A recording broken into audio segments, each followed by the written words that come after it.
throughout. So what I would encourage you to do when we're doing a resource is try to lean into it. Try to do it because it may be really helpful. And then in the last third of this training, we're going to do a group flash together.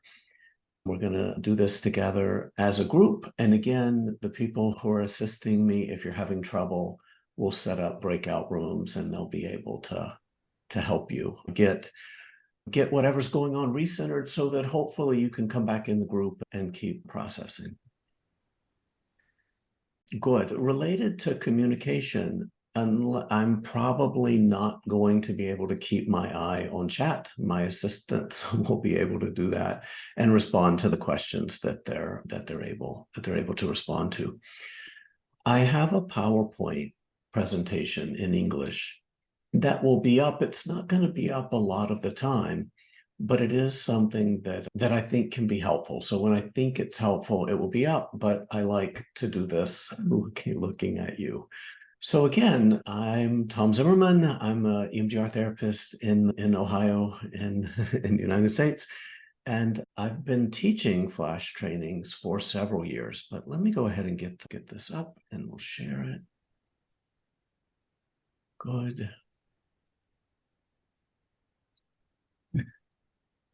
Good. This is what we'll do. I'm gonna unfortunately be talking for about an hour, just under 2 hours. We'll take a short break and then we'll do a group practice about 40 minutes.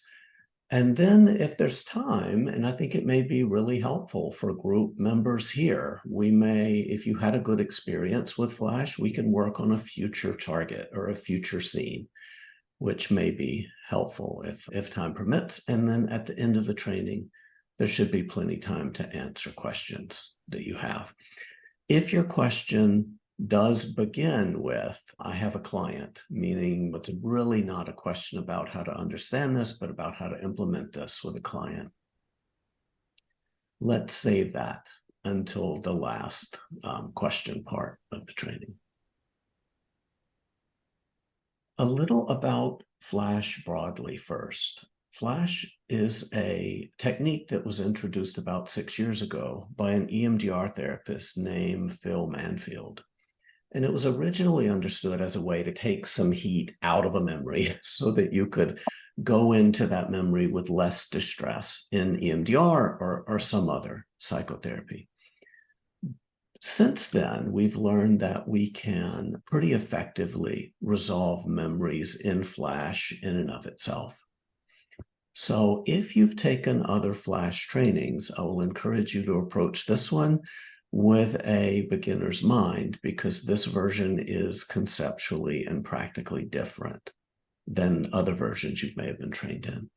So I want to show you how to do this approach reliably, predictably, and safely, considering we are working with trauma, to process memories to no distress. And this version of Flash breaks things down into 6 very simple steps. So I want to show you what those steps are, how to do them. And when this isn't working, I want to show you how to intervene effectively to deal with those difficulties. Before we talk in detail and before I teach any skills, and we're going to be starting those soon, I want to review what the 6 steps are so that you can get a big picture.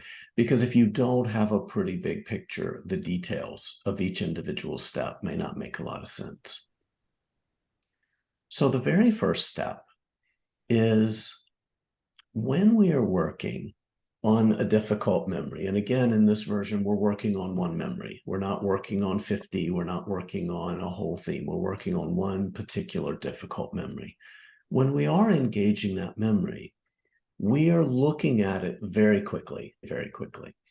And whatever distress comes out of that memory, whether it's something we're seeing, hearing, feeling, we're going to quickly catch it, put it in the container that we're going to develop, and push it out of awareness.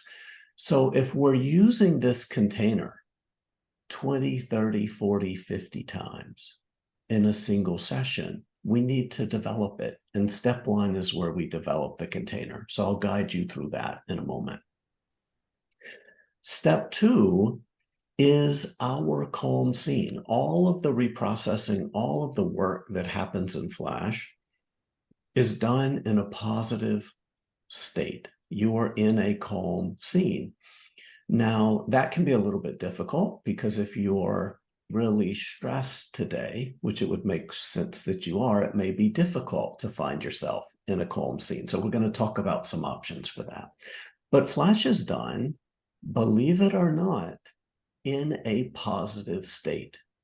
And your goal is to be in that positive state while you're doing this work.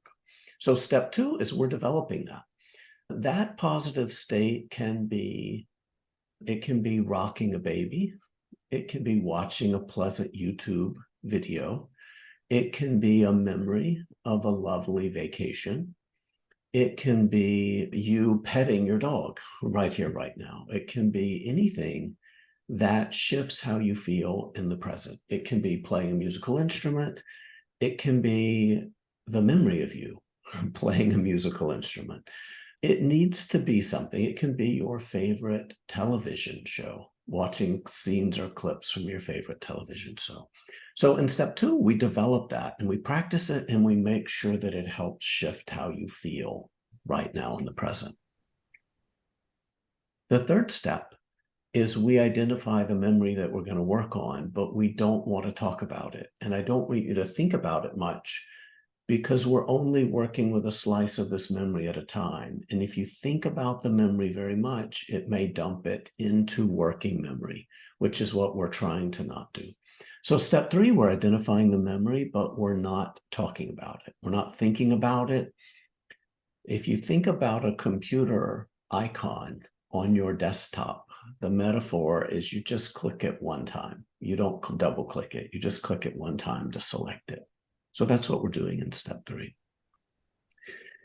In step four, we are in the calm scene for 30 seconds at a time, except that every 5 seconds, I'm saying the word blink. And when I say blink, you can blink one time like this, or you can blink several times quickly. Okay. And then you go right back into your calm scene. So your calm scene, you're loading up your calm scene, you're imagining being in your calm scene, you're watching your calm scene video. And when I say blink, you engage in this motor activity, which blanks out briefly your calm scene, and then you go right back into it. So what the blinks do in your calm scene is they split your 30-second exposure of your calm scene into 6 individual 5-second exposures. So this is really important, and I want to say it again because we'll talk about in a minute why this is the active ingredient. The blinks in the calm scene, which I'm going to guide you to do, split your 30-second exposure into your calm scene into 6 5-second exposure. So you're having calm scene, okay, over and over. Then when we're done with that, I ask, how did that go? Meaning, were you able to keep finding your way into the calm scene? And if so, we're going to check the memory very quickly. So what I invite you to do, just to show you how quickly checking the memory is, I invite you to, let's imagine this is a door, okay? And we're going to look inside that door. Now, there's no trauma here. This is just a demonstration. So I invite you to put your hand like this, if you don't mind, and then we're going to open and close, just like it's a door. Okay, good. Now, can you do that faster? Or can you do that even faster? Almost lightning fast. We're doing it very fast. And this is not how we're used to interacting with trauma. We're used to playing it until we have enough of it to identify and start to have feelings about.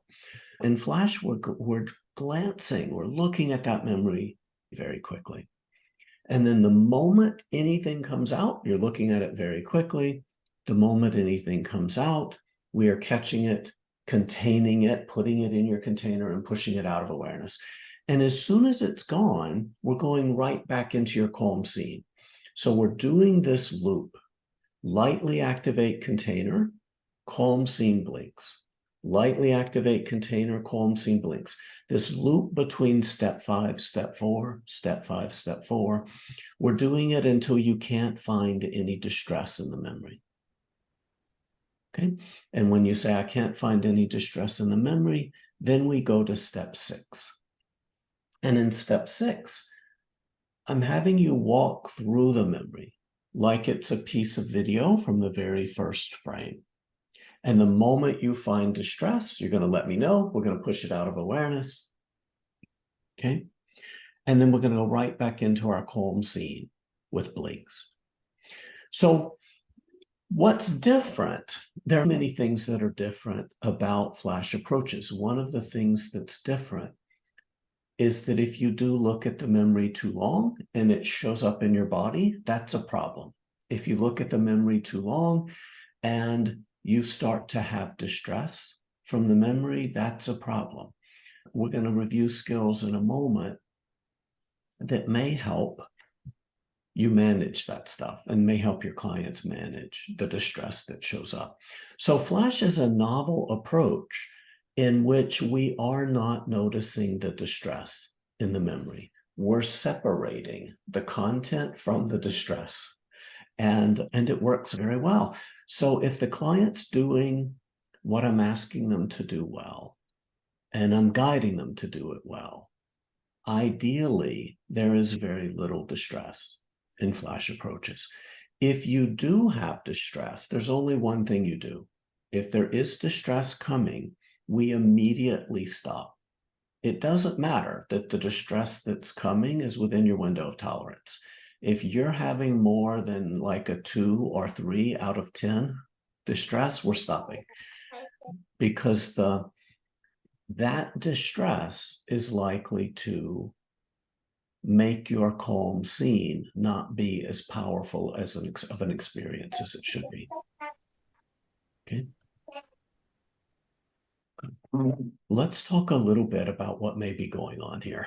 And part of what's, I think, is going on and how we can process trauma in a calm scene goes back really to a lot of the memory research that's been happening in the last 25 years. Memory research into how organisms, humans, mice, nematodes, process really salient memories and learning. And out of this research, Bruce Ecker is a therapist who's done a lot of writing and translating this research.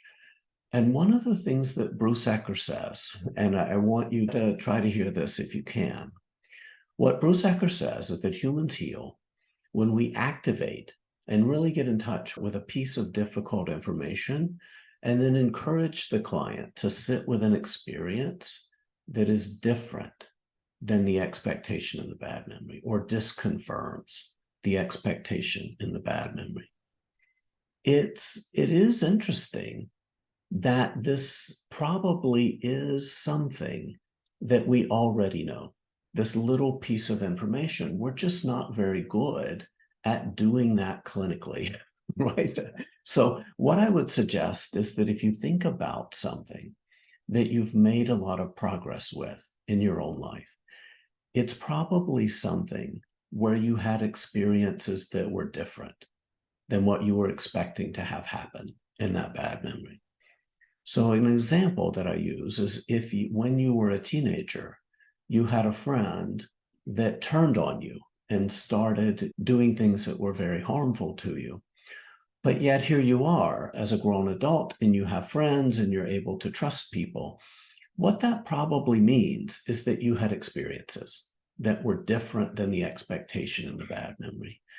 And that's what we're doing in Flash. We're bringing a tiny micro slice of the memory into working memory at a time. Because whatever we put in the container is going to sit in working memory for just a little while.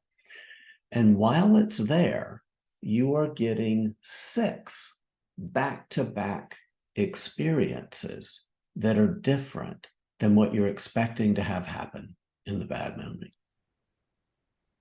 Okay.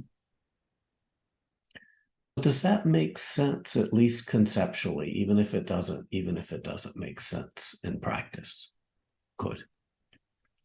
Okay. Thomas, is it okay if I just say, because I'm sure that everyone is so thankful to be learning this method, but also we had a limit of 300, that if anyone has colleagues who are trying to get in, that while we can't surpass 300, this will be offered freely to anyone for whom it would be useful to service the affected communities, and that we are collecting the emails in the chat so that we can make sure that everyone gets the link to the resources. Thank you. Good. So let's look at the steps in detail. And now I'm going to invite you in just a moment to go to actually develop a container with me and develop a column scene with me. So good. Let's start here. Good. This is the link to Bruce. This is the reference for Bruce Ecker's book, if you would like to check it out. Also, I will put in chat the PowerPoint file just so that you can get it. Give me just a moment to do that.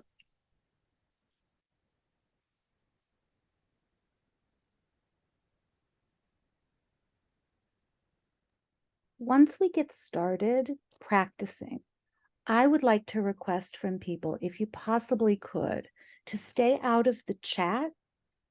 We will make sure to collect everybody's email addresses. All the files you need are in the chat. If we need to put them in again, we'll put them in again. I know sometimes it's hard to get them.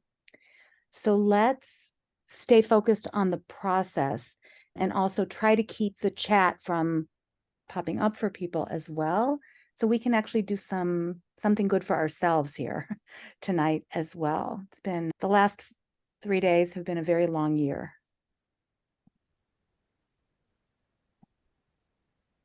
Excellent. If you don't mind, let's develop a container. And if you're an EMDR therapist, this container is different. How we use it is very different than how we use it in EMDR therapy. However, at its essence, it's a box that holds stuff, right? When I say container, what kinds of things come to mind? It can be a jar, it can be a safe, it can be a vault, it can be a cardboard box. I invite you for a moment to think about some type of object that has a lid or that has a door that difficult stuff can go in. It can be a mailbox, it can be a bank deposit box, it can be any kind of thing that can hold stuff.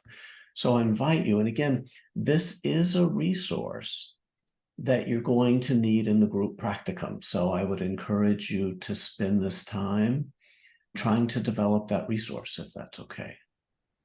Okay, good. So think about what might be able to hold something.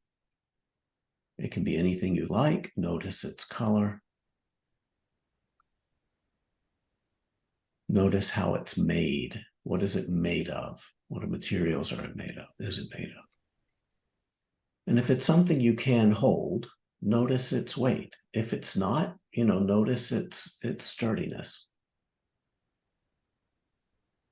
Good. Good. If it has a door, and ideally, if it doesn't, maybe a good idea to just put a door on it. But how does that door open and close? Spend a moment noticing that mechanism. Or if it has a lid, notice how the lid comes on and off.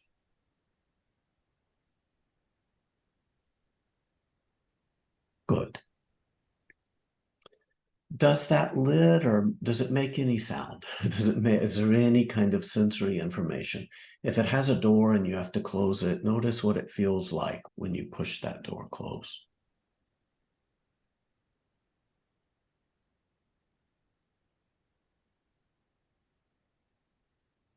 Good. Good. How did that go? Do you think you have a box that just building that little box that holds stuff? How did that go? Thumbs up, thumbs down, thumbs sideways, thumbs up. Good. Now what I want you to imagine is, can you imagine a little slip of paper, a little business card or a little note just going into that container? Okay. And can you see the door close? Good. And when you take a step back, does it feel like that piece of paper is in there? If not, you can try it again. Try it again. Try to see that piece of paper go in there. Try to see the door closed. Does it feel like that piece of paper is in there? Okay. If not, you may need to make it more concrete. You may need, if you are someone who struggles with visualization, you may need to find a little box that you can use. We'll talk about other modifications for the container if needed. So how did that go? Were you able to do that? Thumbs up, thumbs down, thumbs sideways? Okay, good. Now let's imagine that box, whatever size it is, imagine it just magically zooming away from you, going far away from you until it's just a tiny dot on the horizon. Okay, does it feel like it's gone? Whatever that dot, whatever that thing is. If not, try it again. If not, try it again. Or see if you can zoom away from it. But we need to get distance because we need all of our attention to be available in the calm scene. And we're going to be putting difficult stuff in that container, and it needs to be gone. If not, imagine a theater where we've peeled back half of the screen. It's going to be hard to enjoy that calm scene if there's difficult stuff blocking it. Okay, good. How did that go? Excellent. Good.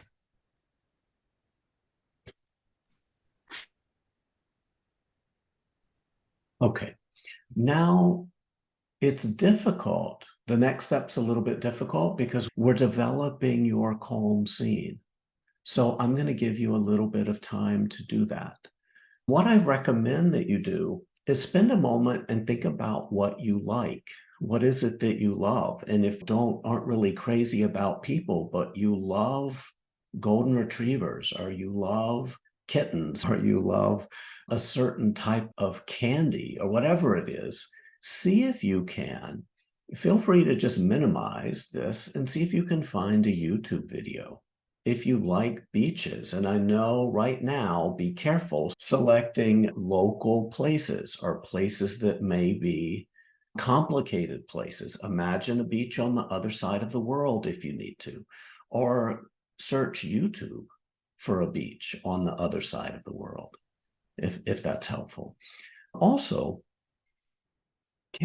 other options for calm scene?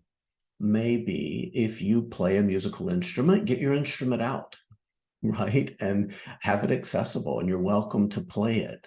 Your calm scene can be procedural. It can be body memory stuff. If you have a baby near you, again, I know this is pretty late there, but if not, can you imagine rocking one of your babies, right? If you have a dog, but the dog's not with you right now, can you imagine petting your dog? So these are all options for calm scene. I'm going to give you a few moments to find one that works for you. It can be pretty much anything. It just needs to shift how you feel right here, right now in the present. It can be dissociative, meaning it's like a YouTube video that you're pretending you're being in, or it can be a memory that happened a long time ago, or it can be deeply embodying. It can be mindful dance. It can be playing your favorite song, right? Good.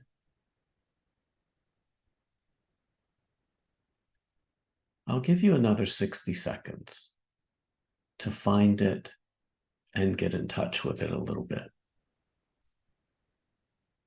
So do try. because in the group practicum, this is our active ingredient.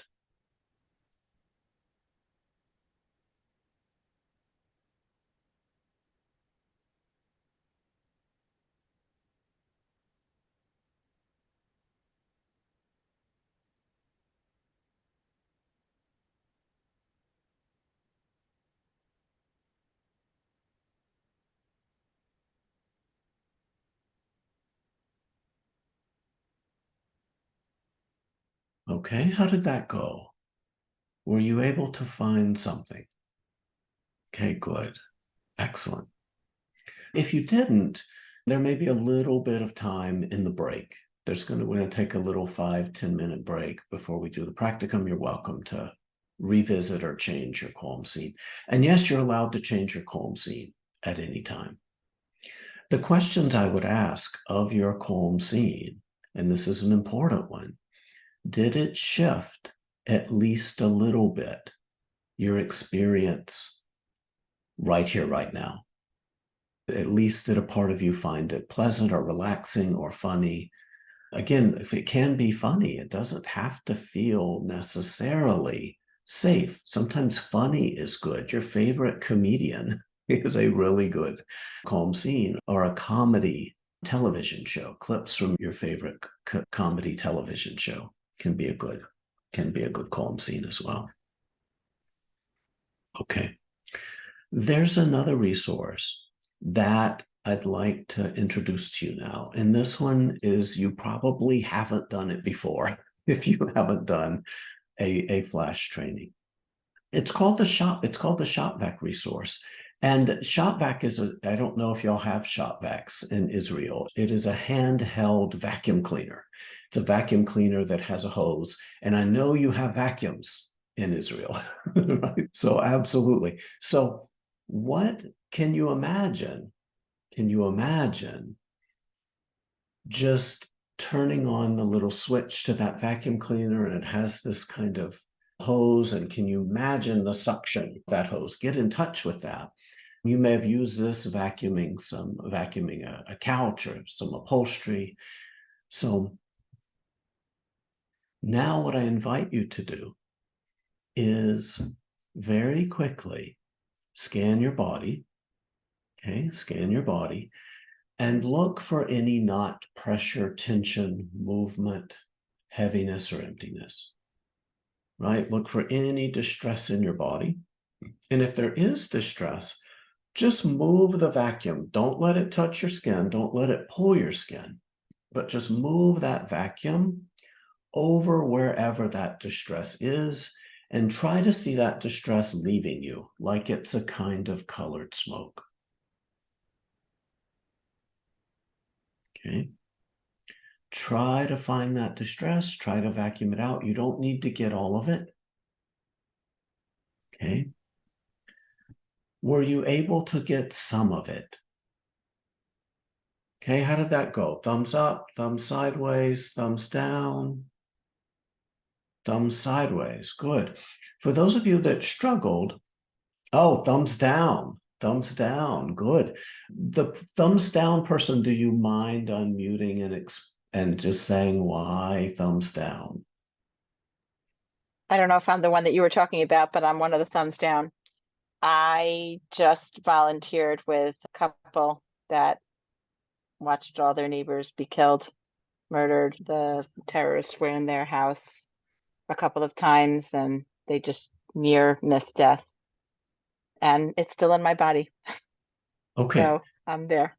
Absolutely. So that would probably be an indication. Well, number one, it's an indication that the body's probably carrying a lot.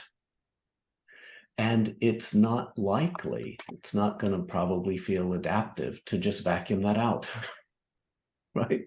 That is okay. We also don't want to go into a flash session if we're already flooded, right? We do need the ability to reset a little bit. So that's information. Those of you that did struggle with ShopVac, I would encourage you to try it again another time. I try it again another time when maybe your nervous system isn't pretty saturated. Okay. For those of you that it did help, we're going to use it in cases where when we go to check the memory, it may just show up as wham right into our body, right? So this is a way to get distress, a little bit of distress out of your body pretty quickly. Okay. And now the shot vac canister becomes a container and we can push it far away just for now. Okay. Good. So if there is a lot of body distress in Flash, we need to stop and deal with that body distress. We don't push forward into it. Some of what we can do in addition to shop vac is the resource that we're going to do next, which is sensory grounding. And I know that what I'm asking you to do right now, if we were doing it a week ago, may be a completely different experience, because I know many of you may not have much of a felt sense of safety right here, right now, even in your own places. However, I want to invite you to do a little bit of sensory grounding in a very concrete way. What I'm going to guide you to do is engage each of your senses for only a few seconds. And I'm going to be very specific about what I'm asking you to notice. If it's okay, and if it feels safe enough to do this right now, let's do a little bit of sensory grounding, because something that may happen with your clients when you're working on a memory, what may happen is you may glance at the memory and the memory may pull you in. Okay. And now you're stuck in the memory. So you're having a flashback. And the best way to deal with that is to immediately go to sensory grounding and use your senses to help find your way back into the present as quickly as you can. So I invite you.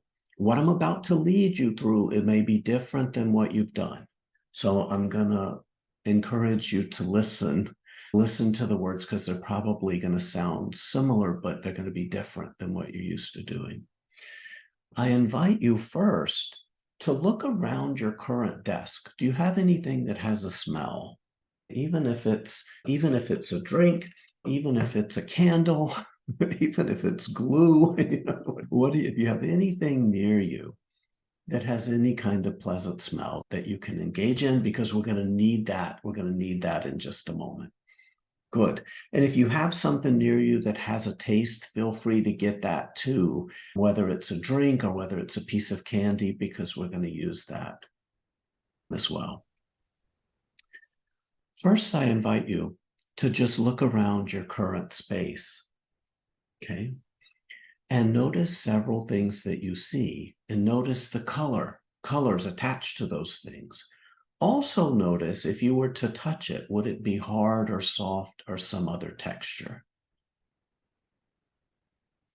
Good. Excellent.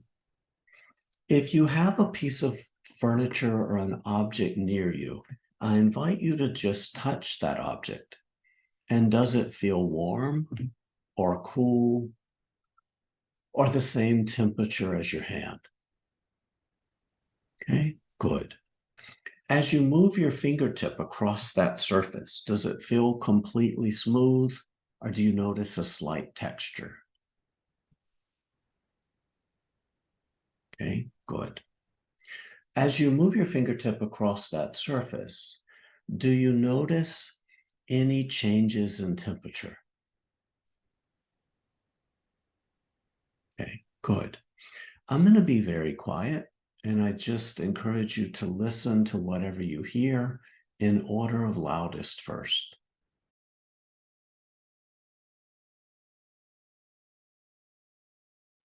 Okay, good. Whatever you have near you that has a smell that may be okay, I encourage you to just engage with that smell for a moment.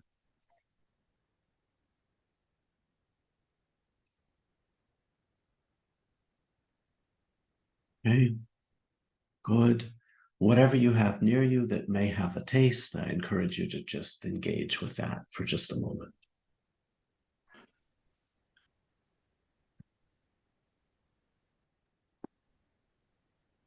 Okay, good.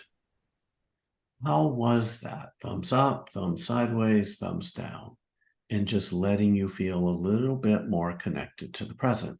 And what I'll ask you is which of those senses seemed the most anchoring for you? Which of those senses seemed to be the most connecting for you?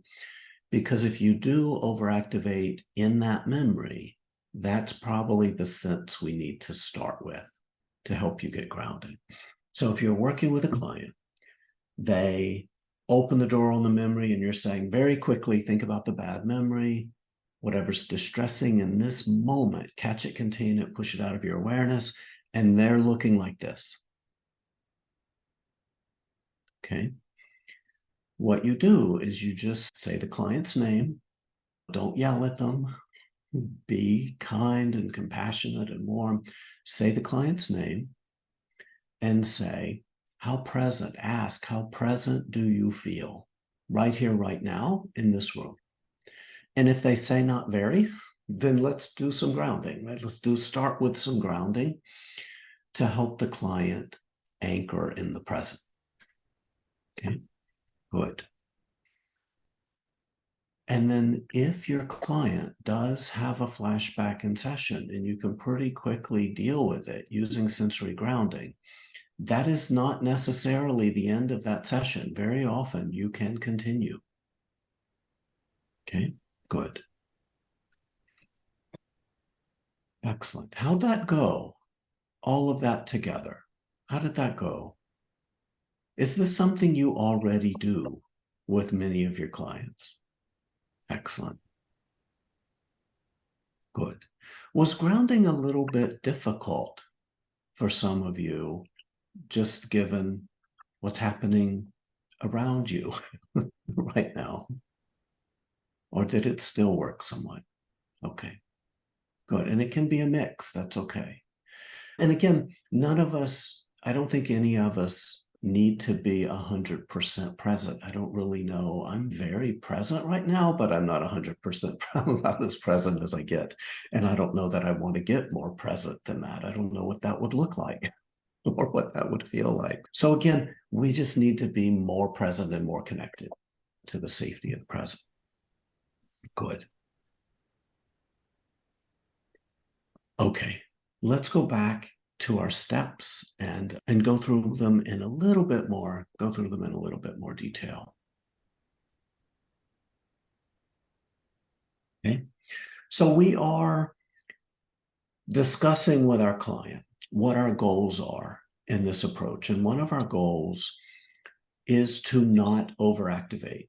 We're practicing. So just as I had you pretend that your hand is a door and we're opening and closing that door very quickly, we're doing this with clients as well.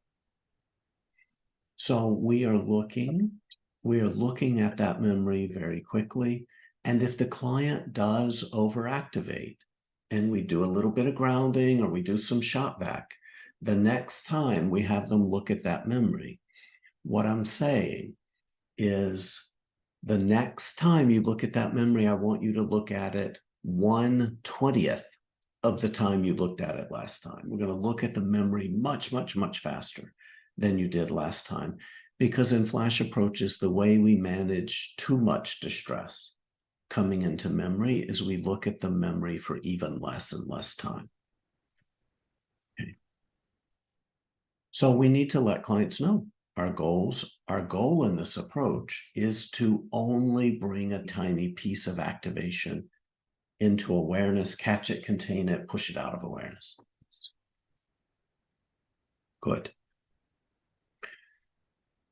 Excellent. Again, the calm scene can be anything. I have worked with clients who have their babies on their shoulder and they're rocking their babies during flash.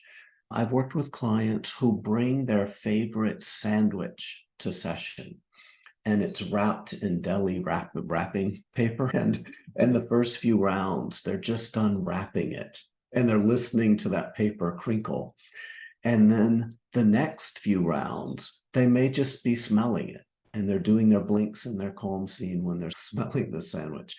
I know it is bizarre, but my goodness, we've all done bizarre things in order to help our clients heal.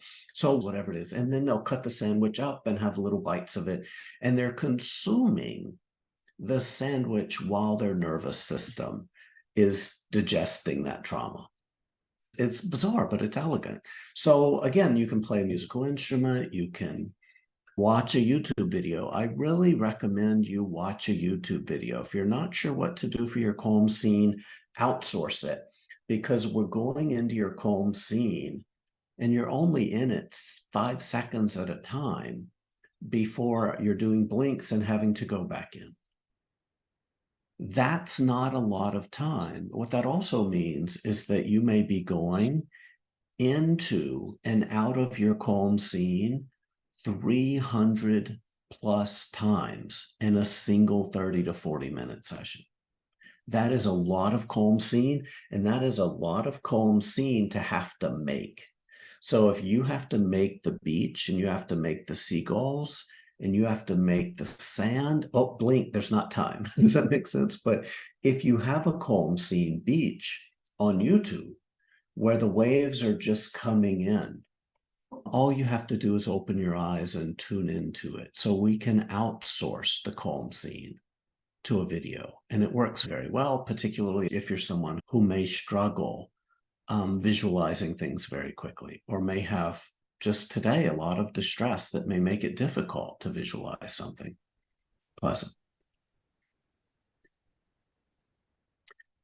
If your calm scene, because you're in it hundreds of times back to back, anything you do hundreds of times may get stale. It may lose its interest. You can change your calm scene at any time. You can change your calm scene and let clients know they can change their calm scene at any time. Okay, great. Step 3. This step 3 is a necessary but difficult step. So if we're working on a particular memory in flash approaches, we have to identify that memory somehow, but we also don't want to activate it. So I want to give you some language for how you might do that. So you may say something like, the memory that you talked about at the end of last session, maybe wanting to work on today, is that the memory that you want to work on today? Yes, good. Just push that memory out of awareness, push it far away, look at a blank wall if you need to, blank it out, let me know when it's gone. Okay, that's what step 3 looks like, one way. Another version is, we've been talking about maybe doing flash. Is there a particular memory you want to do flash on? Yeah, good. Is it an individual memory? Did that memory happen at a particular place at a particular time? Yes, good. Just push it out of awareness, send it far away, look at a blank wall if you need to, just to blank it out. We do not want them to start talking about it. Okay? We do not, though, if the client is talking about that memory, they're bringing it into working memory, and flash is going to struggle managing that much content. So we need to identify the memory, but not activate it. Okay. That can be difficult because do you know what just happened? And in the first case that I described, I may know what the memory is because we talked about it or we talked around it a prior session. In this particular instance where I said, is there a memory you need to work on? A lot of the time, I don't even know what they're working on, and I don't need to. All I need to know is that the client's sense is that resolving this would be productive to them. Okay, and I need to know that it's an individual memory. We don't want to target whole issues, right? So right now, there are many people, even on this call, who really, if we're honest, need to process a whole bunch of themes. They need to it's not one thing, it's probably many things. But in flash approaches, we need to be very specific. We need to find a memory that has been coming up that's difficult, that you can stay focused on. If other memories want to come up, we're going to let the client know, put them in a different container, because we can't work on many things in Flash. We only work one memory at a time.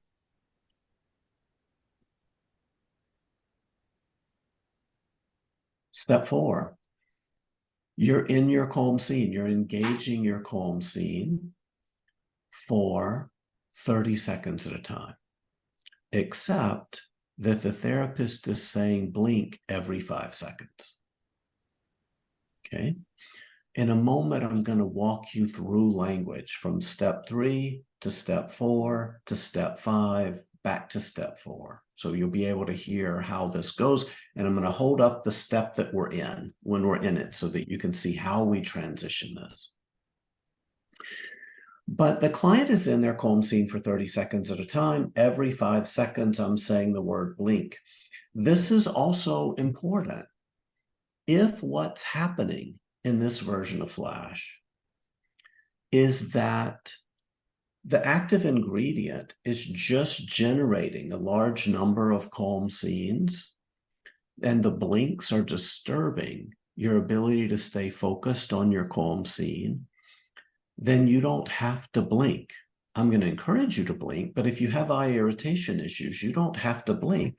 You can put a little piece of paper on a wall, and when I say blink, you can just look over at it and look back at your calm scene if you're doing a calm scene video. That will serve as an equivalent to a blink, because all you're doing, the blinks disrupt your ability to stay focused on your calm scene, and then you go back in. The blinks split your 30-second exposure in your calm scene into 6 individual 5-second exposures. I've also, just to be clear, it's this large number of exposures to the calm scene that resolves that memory very quickly. I've done this experimentally with friends where we don't blink at all. And you know what happens if you're in your calm scene for 30 seconds at a time and you do not blink at all? The memory still resolves. It just takes several hours, because it takes several hours to get that many individual exposures to your calm scene. Okay? So, again, what's happening here is that we bring a little piece of the memory into working memory, and then we sit with many experiences that let the nervous system see that bad memory isn't happening right here, right now, because right here, right now, we're having an experience that doesn't match. It creates a mismatch with the expectation in that memory. And since we're only moving one memory, that mismatch can be very general. So if the memory is about something unsafe, a bubbly hot pizza coming out of an oven is enough of a mismatch to resolve that memory.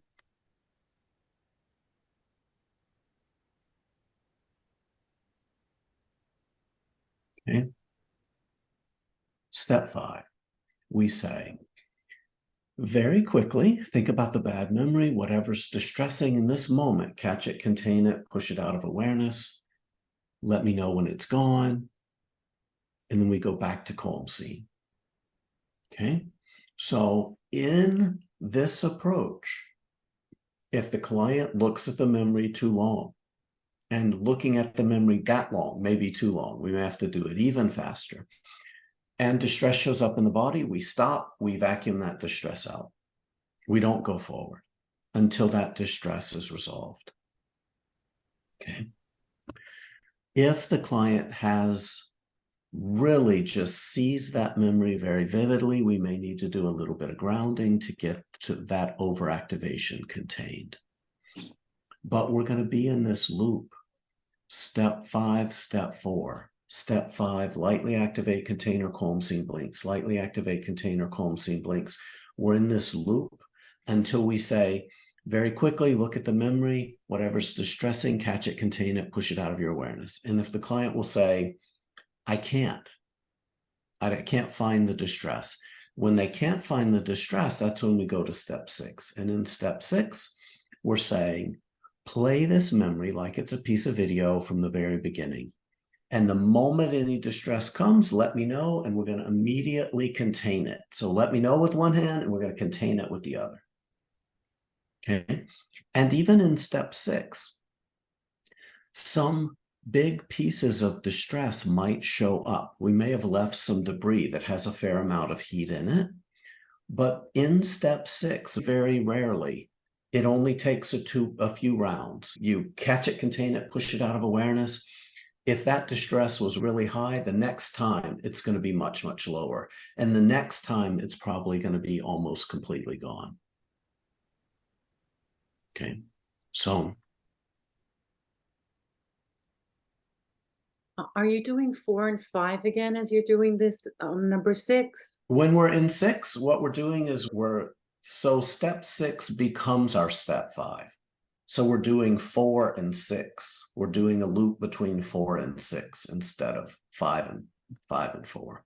Thank you. But so long story short, every time we check the memory, 100% of the time when we check the memory, we're catching it, containing it, and pushing it out of awareness. And every time we check the memory and push it out of awareness, we always go back to step 4 and do our calm scene with blinks.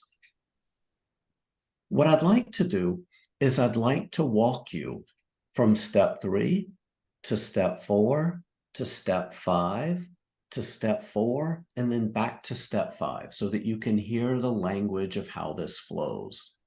Okay. Helen, is there a memory you thought about maybe working on today? Yes, good. Just push it out of your awareness. It's kind of blank it out if you need to. Stare at a blank wall. Just to blank it out. Let me know when it's gone. Okay, good. Load up your calm scene. Let me know when you're there. And again, you're going to see me blink because clients often aren't doing a lot of talking. They're letting me know with nonverbals a lot of the time. It's just more efficient that way. Good. Load up your calm scene. Let me know when you're there. We're in step 4 now. Good. Blink. Good. We'll right back into your calm scene. Good. Blink. Blink. And blink. Okay, good. How'd that go? And the first time I'm in step 4 with any memory, I want to do 2 rounds in it, because if your active ingredient is being able to find your way into that calm scene, I want you to really find it. Someone asked, Demo. yeah, someone asked if we could do a demo. We're all going to do the demo together. If I do a demo with someone in the audience, we're not going to have time to also do it as a group. And I think it's because it can take 30 minutes to do the whole thing, 30 to 40 minutes to do the whole thing. So the demo will be you. If you're feeling like you're in a place to be able to do this today, the most important thing is for you to take care of yourself. So it may be that this isn't something you want to do today, but you're welcome. You're welcome to. Okay, step 4.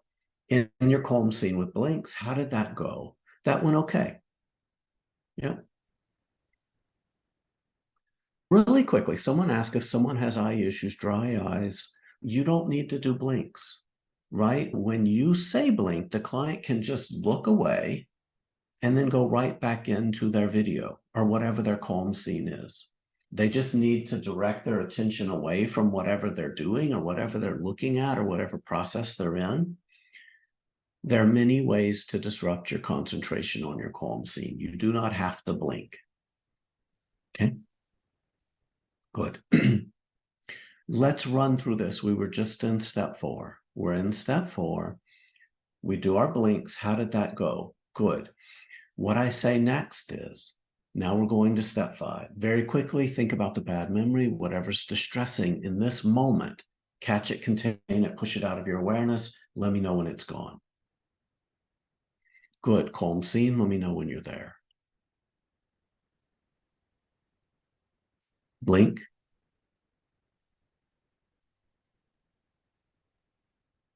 Blink. Blink. blink, and blink. Okay, good. How did that go? And if by how did that go, what I'm asking is, were you able to keep finding your way back into the calm scene? If you're in your calm scene and the memory wants to come in, you're still having some memory wanting to come in, stop the calm scene, right? Have the client let you know to stop the calm scene, catch it, contain it, whatever that is, whatever that intrusion is, catch it, contain it, and push it 1,000 miles away. Right? Push it far away. I apologize for all the noise. I don't feel I can hear all that. There's a bird fight right outside of my window. Yes. You're also, don't worry about the blinks that people do naturally. Don't tell them, I need you to keep your eyes open and only blink. The blinks that you do naturally are just your autonomic nervous system taking care of you. That's not the blinks that are disrupting your ability to focus on the calm scene. The intentional, purposeful blinks will do that. Okay, good. So that's some language, walking from step 3 to step 4 to step 5. Step 6, we're walking through the memory. We're walking through the memory a little bit at a time, right? Like it's a piece of video. And it is hilarious. Sometimes what happens when people are playing the video, at least half of your clients, when they're playing the video and they're looking for distress, their head's going to go almost like they're reading. It's funny. And then they'll go, got it, good. Catch it, contain it, push it out of your awareness. So we're doing this. We're checking each piece of distress. We're checking each piece of distress, catching it, containing it, pushing it out of awareness. When it's gone, we're going to the calm scene and doing a round of calm scene with blinks. Then when we're done, we're coming back here and we're saying that piece of the memory that just had distress, is there any distress in it? Yes, but less. Whatever that is, catch it, contain it, push it out of awareness. Let me know when it's gone. Good. Calm scene with blinks. That piece of the memory that just had distress in it, is there any distress in it in this moment? No. Play that memory forward and let me know when you find the next piece of distress. Got it. Good. Catch it, contain it, push it out of your awareness. We do this till we get to the end of the memory. Then when you get to the end of the memory, you rewind and play it again. And we're catching any little pieces of debris that may show up until you can play that memory and there's no distress on any channel at all. And then when there's no distress on any channel,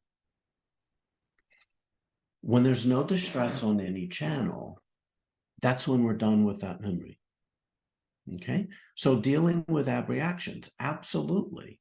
Dealing with abreactions, that's what your sensory grounding and that's what your shop vac resource are for. Because the difficulties where this version of Flash breaks, and I think where all versions of Flash start to break down, is too much activation. Okay. Correct. We're going through the steps over and over until there's no distress when they play the memory. Absolutely. So again, in step 5, we're glancing at the memory, right? And when we first look at the memory, often the most volatile pieces of it want to come out. So we're glancing at the memory, and whatever comes out, we're catching it, pushing it out of awareness. If the client is really struggling with this memory, what I suggest we do, if the client's really struggling with this memory, what I suggest we do is we just get it and contain it and use sensory grounding and use other resources to deal with any residual distress. It may be that's too big of a memory for today for this client. So if the client just can't activate only a tiny piece of this memory, let them practice with a memory that's less intense and less volatile. So while you can process bigger memories in Flash right out of the bat than you probably can with many other psychotherapies, I don't suggest that you start with one of the biggest, most horrible things first. Now, having said that, if you're a trauma therapist, you know that sometimes clients show up with their Mount Everest and there isn't going to be any other work. There's not going to be any other work because that Mount Everest is blocking everything else. So again, if someone has a family member who's passed away, or someone has a family member who may be missing, there's not going to be a smaller target. We're going to have to work on this Mount Everest first. And someone asked, hold on, let me get to chat. Can a memory be a few hours of distress? In general, a memory might be a few hours long, but a memory is not several days long, right? That's not typically how we store memory. A memory can be a single moment, or it can be a series of things that happened, but it's stored as one unit. So never would the memory be someone passing away and then their funeral services, because that's probably multiple memories and all kinds of things that happened in between. So a memory is a single individual piece of information. Someone just asked, is it good to take flashbacks as the memory? What a flashback is an intrusive symptom. So I would not process the flashback. I would process the memory from which the flashback is getting its content, right? So don't target, again, the same with dreams. People ask, can we use a bad dream as a target in Flash? You need to figure out, is that recurrent dream that's happening an intrusive symptom? Is it a replaying of old traumatic information, or is it something that's just your brain is deciding to terrorize you with? If your bad dream, if your nightmare is like a flashback, it's just one that's happening when you're asleep, target the memory from which the flashback comes. And if you don't remember the memory, but you do remember the nightmare, then yes, you can target the memory that came up in the nightmare. But again, we're targeting memories. Remember, we're targeting memories. And if something is just a replaying of an earlier thing, we want to go at the thing and not the symptom. Does that make sense? Good. Excellent. Let's do a little bit more content. Then I want to open it up briefly for questions, but we'll have to be careful with questions because we can fall into a time hole. But give me just a moment, get this back up.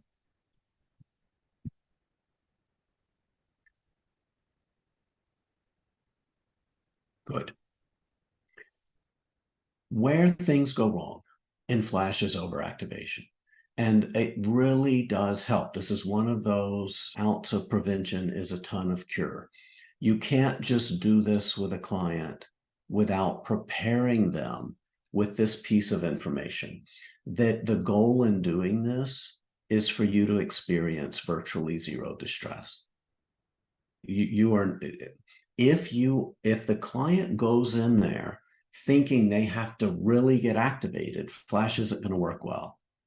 We need to let them know and practice. So one of the things you may be able to do, if you have a drawer, if you're seeing someone in person, okay, and you have a drawer in your desk, okay, you can open the drawer, you can have the client open the drawer and close it really fast. Or if you're in telehealth and they have a drawer at their desk, they can open it and close it really quickly. And I can say, I want you to tell me one thing that you saw. What's the one thing that you saw when you opened and closed that drawer really quickly? I saw a blue pen. Good. Can you imagine that blue pen going into the air and then going far away? Okay, good. Do it again, even faster. You do it even faster. I saw a green paperclip. Good. Can you imagine that green paperclip going into the air and then going far away? So we can practice this before we work with real trauma. Practice glancing at something very quickly, because most people don't what we want to do is we want, with an opening, we want there to be a somatic closing, so that what opening means that the body also wants to close. And that can take a little bit of practice. And I'll share with my clients, that's not how I'm used to doing trauma. And I'm guessing that's not how you're accustomed to doing trauma either. You're probably used to opening the door and just sliding or having it pull you into it. So if overactivation is coming, we need to deal with that activation, and we need to let the client know next time when we're interacting with this memory, we need to very quickly look at that memory next time to get a much smaller piece of it. So if in this memory, a grown-up is saying, "You're so stupid," right? If that's what's in the memory, what you want is just just that, like one syllable, one frame. Because if you're getting if the whole video's playing, you've played too much. This is not how we're used to dealing with trauma. It's also not how we're used to dealing with language, right? In language, we speak in whole sentences, not syllables. But in Flash, we're working one frame or one syllable at a time. If the client is having a problem containing, do you know what that means most of the time? That the client is having a problem overactivating. Okay, if this is what comes out of the memory, I can easily contain it. If what comes out of the memory is a London street bus, it's going to be hard to scoop that up and put it in a container and push it out of awareness. The other thing is, it's possible that if the client is getting only a tiny piece and is pushing it out of awareness, but they're telling you this, it's stuck in the same scene, nothing's changing in any way, then check and make sure that the calm scene is producing an experience. If the client isn't having a calming, relaxing, funny, nurturing, hungry, again, that hunger is not an experience that you typically have immediately with terror, right? So it's even that, seeing a bubbly pizza and going, "Oh my gosh, I'd love to have a bite of that," is a disconfirming state, and can help process a memory. So if things aren't going well, check and make sure, say, is your calm scene really letting you feel better right here, right now? Is it shifting how you feel right here, right now? Because if it's not, we need to change your calm scene, because that's our active ingredient. You can be doing everything else right, but if your calm scene isn't helping you digest that memory, we need to make the calm scene an experience. It can't just be bored with it, okay? For now, someone asked, is this integrated into our existing therapies? Absolutely. Whatever you already do, this is going to play well with. Yeah. Yeah, while blinking, my calm scene became less and less clear. Okay, that's okay. You may need a calm scene that you can blink in and it's still there. Maybe switch to a video, right? So that you just open your eyes in your calm scene. Your calm scene is there. There was also a question about whether this is appropriate to use within a few hours after a traumatic exposure, or if it can be. The things we need to keep in mind are that within a few hours of a traumatic experience, the client is likely to have in their bodies a lot of distress. So we may need to use resources before to help get down as much of the distress as we can, right? We may need to use grounding. We may need to use breathing. Okay, good. Someone's asking about the logistics of the blinks. You're only blinking when you're in step 4 in your calm scene. And you're in your calm scene for about 30 seconds at a time. Nothing magic happens at 30 seconds. And you're blinking every 5 seconds. Do you know what happens if you blink every 7 seconds? Nothing. It's the same. Nothing magic happens at any amount of time, but 5 seconds is a good amount of time.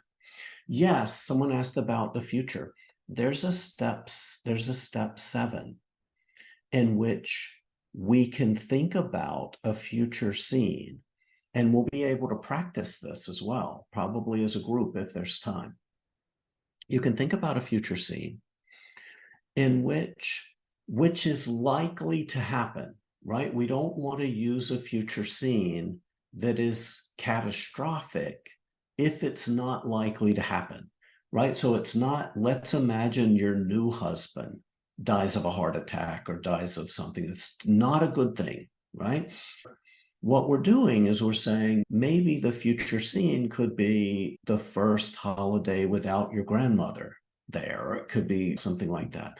Or it could be maybe someone in your family, you're worried about them getting home on time.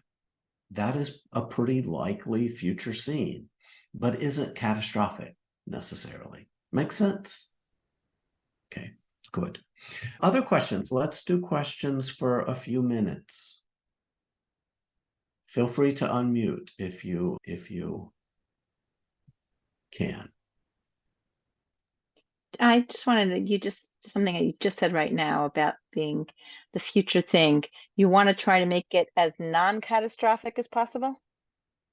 You don't want, let me put it this way. You don't want to go out of your way to make it catastrophic. You want to do something that's likely to happen. For instance, if we've been working on, and I know many of y'all don't know what's likely to happen. That's a big point of uncertainty. Right now we're in a... And there simply is a possibility, because what may happen may be catastrophic. Does that make sense? What is likely to happen is just going to involve some significant adversity. What I'm saying is that if that's not likely to happen, don't use it as a calm scene. Don't go out of your way to target something that is very unlikely to happen. Process something that's likely to happen. And if you don't know, you're in a difficult place right now. Does that make sense? So process what might be helpful to process. And all of us are going to hope that it's not catastrophic. Okay. Other questions? Yes, can I ask something, please? Yes. First of all, thank you very much. I would like to know if there is any video showing your work with a client, Yes. so I can look at it again and learn from it. Yes. There are 6 demos on the 4 Blinks website. The first one is someone whose calm scene is her cat. I believe the 5th one, her calm scene is a demo of her with her young baby. Okay, and she's interacting, she's playing, the baby is looking at me, the baby's all interested in me, and I think in a good chunk of that video she's nursing. So there's just really good attunement between the client and the baby, and literally the baby. And in two of the videos there, the calm scene is a video on YouTube, and 2 of them, they're imaginary. And what I like about those videos is that in at least probably 4 of the 6, they're not, difficulties showed up. These are not like perfect case examples where everything goes perfect. In 3 of them, I'm intervening and grounding the client because they're overactivating or they're having intrusive symptoms. So they're pretty good videos. They're also, all of them, fairly long. They're not, some people will process in Flash in 13 minutes. So yeah. Thanks a lot. Good. If you say the calm scene is helping to have the client grounded when he sees things concretely, and if the changes in the calm scene, it means a process that works differently or improving or proceeding. You said there may be some different calm scene, and it could be that it's more being enthused or relaxing more. Yes, your calm scene just needs to shift. how you are currently feeling in the present. It needs to be a pleasant experience, because trauma is not a pleasant experience. And the calm scene needs to be different than the expectation in the bad memory, which is why the distress needs to be pushed out of awareness. Because if distress is in awareness, you're having a confirming, you're having a supportive experience rather than a different experience. The client the client is doing very little talking. They're not telling me about the memory at all, typically. Yes, go ahead. Yeah, I wanted to ask, can you use this technique also if there isn't a solid memory? If someone comes in, just says, I've had this dull headache or this ache in my gut, I don't know what it's about, but it's not going away and it feels like it's emotional. Would you use a technique like this for that, or this is specifically memory based? It is going to work best when you are targeting a memory, not a body sensation. Okay, it's going to work best when you're targeting a memory. It also may work okay when you're processing a theme, but it's probably not. Your client may say, I feel a lot better related to that theme, but you're not going to move and resolve all the memories in that theme. So we may be using Flash more as a resource related to that theme than we are actually reprocessing that theme. So when you can, make sure that what you're targeting is a discrete individual memory. And the reason we want to do that, this was what I'm about to say is a little bit controversial 5 years ago. It's not controversial now. Flash resolves memories. It does. When you do it well, Flash resolves memories. And when memories resolve, memories generalize. What healing does is it generalizes. What that means is that when you resolve one memory, multiple memories may resolve as a result of resolving that memory.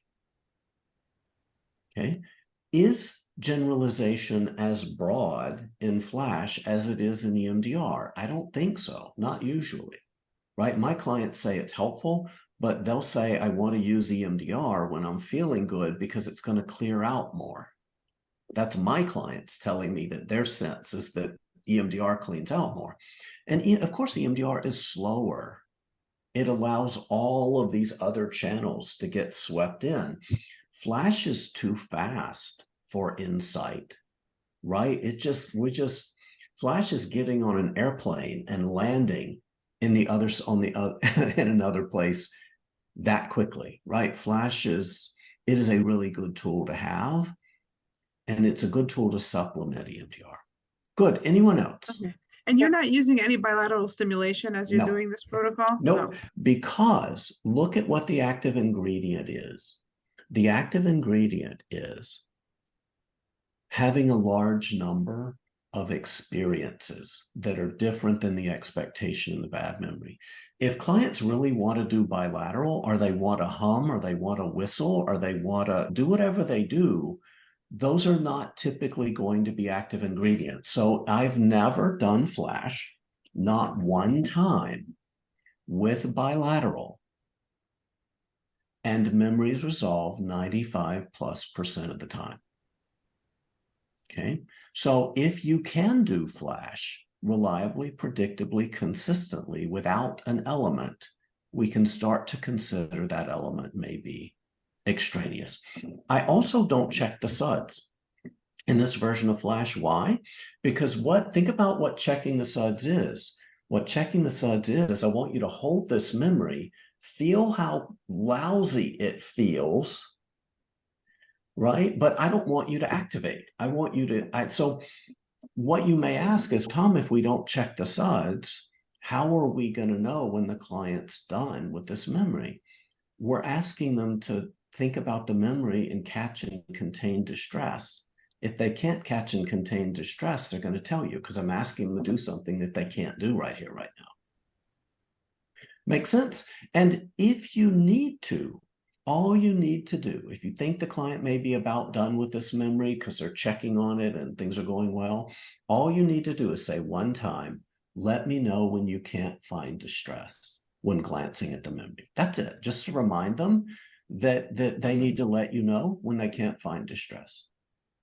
And then you know what you can do? You can check the SUDs at the end, because the client is going to remember how distressing this memory was, even though they just resolved it. Yes, go ahead. So is this used as a prevention intervention for all patients who encountered a traumatic event, or is it for certain patient characteristics, like someone who has certain symptoms, dissociation, or is it just for everyone? I think this is a way that humans can heal from difficult experiences. I think it's for us and clients and everyone. Life can be very wounding. And Flash is really good. It's one of the ways that you have built in you to pretty easily, rapidly resolve things. Good. Let's take one more question. Can I ask, sorry, how do you know if the person is not just avoiding? Because I had an experience doing, apropos SADs, when we were scaling SADs, and a person says, no, I don't feel any kind of discomfort. When you're checking the SADs, they are. And a person is, when truthful to it, I still don't want to really be Good. there. The equivalent of checking the SUDs, is phase 6, where you're walking through each frame of that memory, right? And if the stress is showing up, if the client is just telling me something that I want to hear to get through this process, then that memory is not going to resolve, and it's going to show up later. Right? It's going to show up. That is going to show up at our check-in when we check in on that memory next time. Yeah, good. Is this an okay time for a little 5-minute break, Mara? A quickie question. Yeah, I'm just wondering what happens if someone can only get to their calm space with their eyes closed? If they can only get to their calm space with their eyes closed, what they can do is open their eyes, look at anything in the room, and then close their eyes and go back into their calm scene. Does that make sense? Because that is a blink. It's just an inverse blink. I'm glad you said that. Great. Thank you. Yeah, good. We had one more question, Tom, about when to use Flash and when to use EMDR for those who are trained in EMDR. Okay. What I do is, when it takes longer to prepare, generally to prepare a client to do EMDR than it does to prepare a client to do Flash, what the trauma is linking up with is different. And that's good news, right? It is really good news. So in EMDR, the difficult stuff has to link to existing adaptive information. Okay. You have to have that. You have to have that adaptive information for the difficult stuff to link up to. While we're helping the client develop that adaptive information, and while we're helping the client feel safe or safer in their own bodies right here, right now, we can use Flash because it doesn't connect to right here, right now adaptive information. It connects to your right now adaptive state. Your experience. Remember, we're wounded by having experiences, and we're healed by having other types of experiences. So what your experience is in your calm scene is an experience that's potentially healing over and over and over and over, because what's in working memory is that distress. So as long as the client can find a calm scene that lets them feel different than the experience in the trauma, they may have no adaptive information at all. They may truly believe that they're the worst person on the planet, that everything that ever happened to them is their fault. And if you're having hundreds of disconfirming experiences in your calm scene, that memory is still going to resolve. One more time for the break. And this is something that I think we're all facing and our clients are facing, which is we have if somebody's in an ongoing situation, hearing, first of all, for example, a loved one at the front called up, maybe not in contact or maybe yes in contact, giving information. So there's some secondary trauma as well, hearing about things, but from a distance, those kinds of things. Can we use 4 blinks for this? We can. And what I would suggest is find a memory or a piece of a memory that's most representative of your current distress. Is it just seeing them walk out the door, right? Is it a phone call that you had with them that is just representative of this? And then think of a future scene that is likely to happen. And what that may mean is they may not be able to respond to your phone call in a particularly timely way. And that, that may be a really big trigger for you, wondering if they're okay or not okay. So do a future scene, right, in which 8 hours, 10 hours has gone by and you haven't heard from them. Right? You haven't had your check-in. Let that be your future scene, so that when that happens, you're likely to be a little bit less worried, less triggered, less spinning out, and a little bit more, hopefully, a little bit more present and less spinning out about it. So you could start with the future memory in that. You could choose the first memory instead of that being stage 7. You could just start with, let's talk about what would happen if you called your loved one and who's in the Army and he had to turn off his phone and you're just not going to hear from him.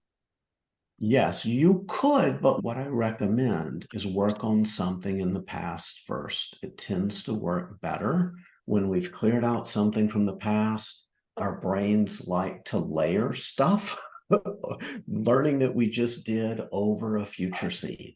If what is really distressing is something in the future scene, you absolutely can start with phase 7, with a future scene, but it's a better idea to clear out something from the past first.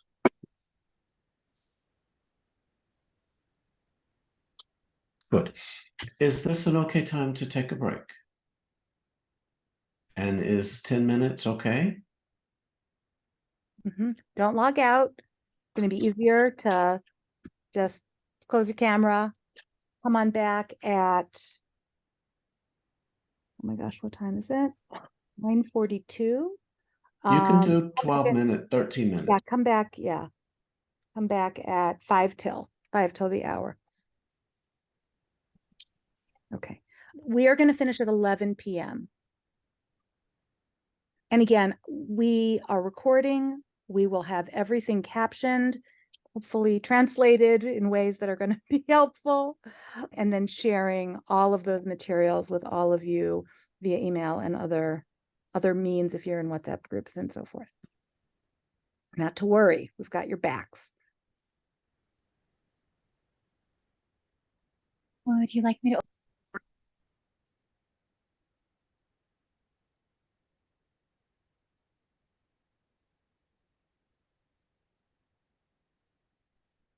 Welcome.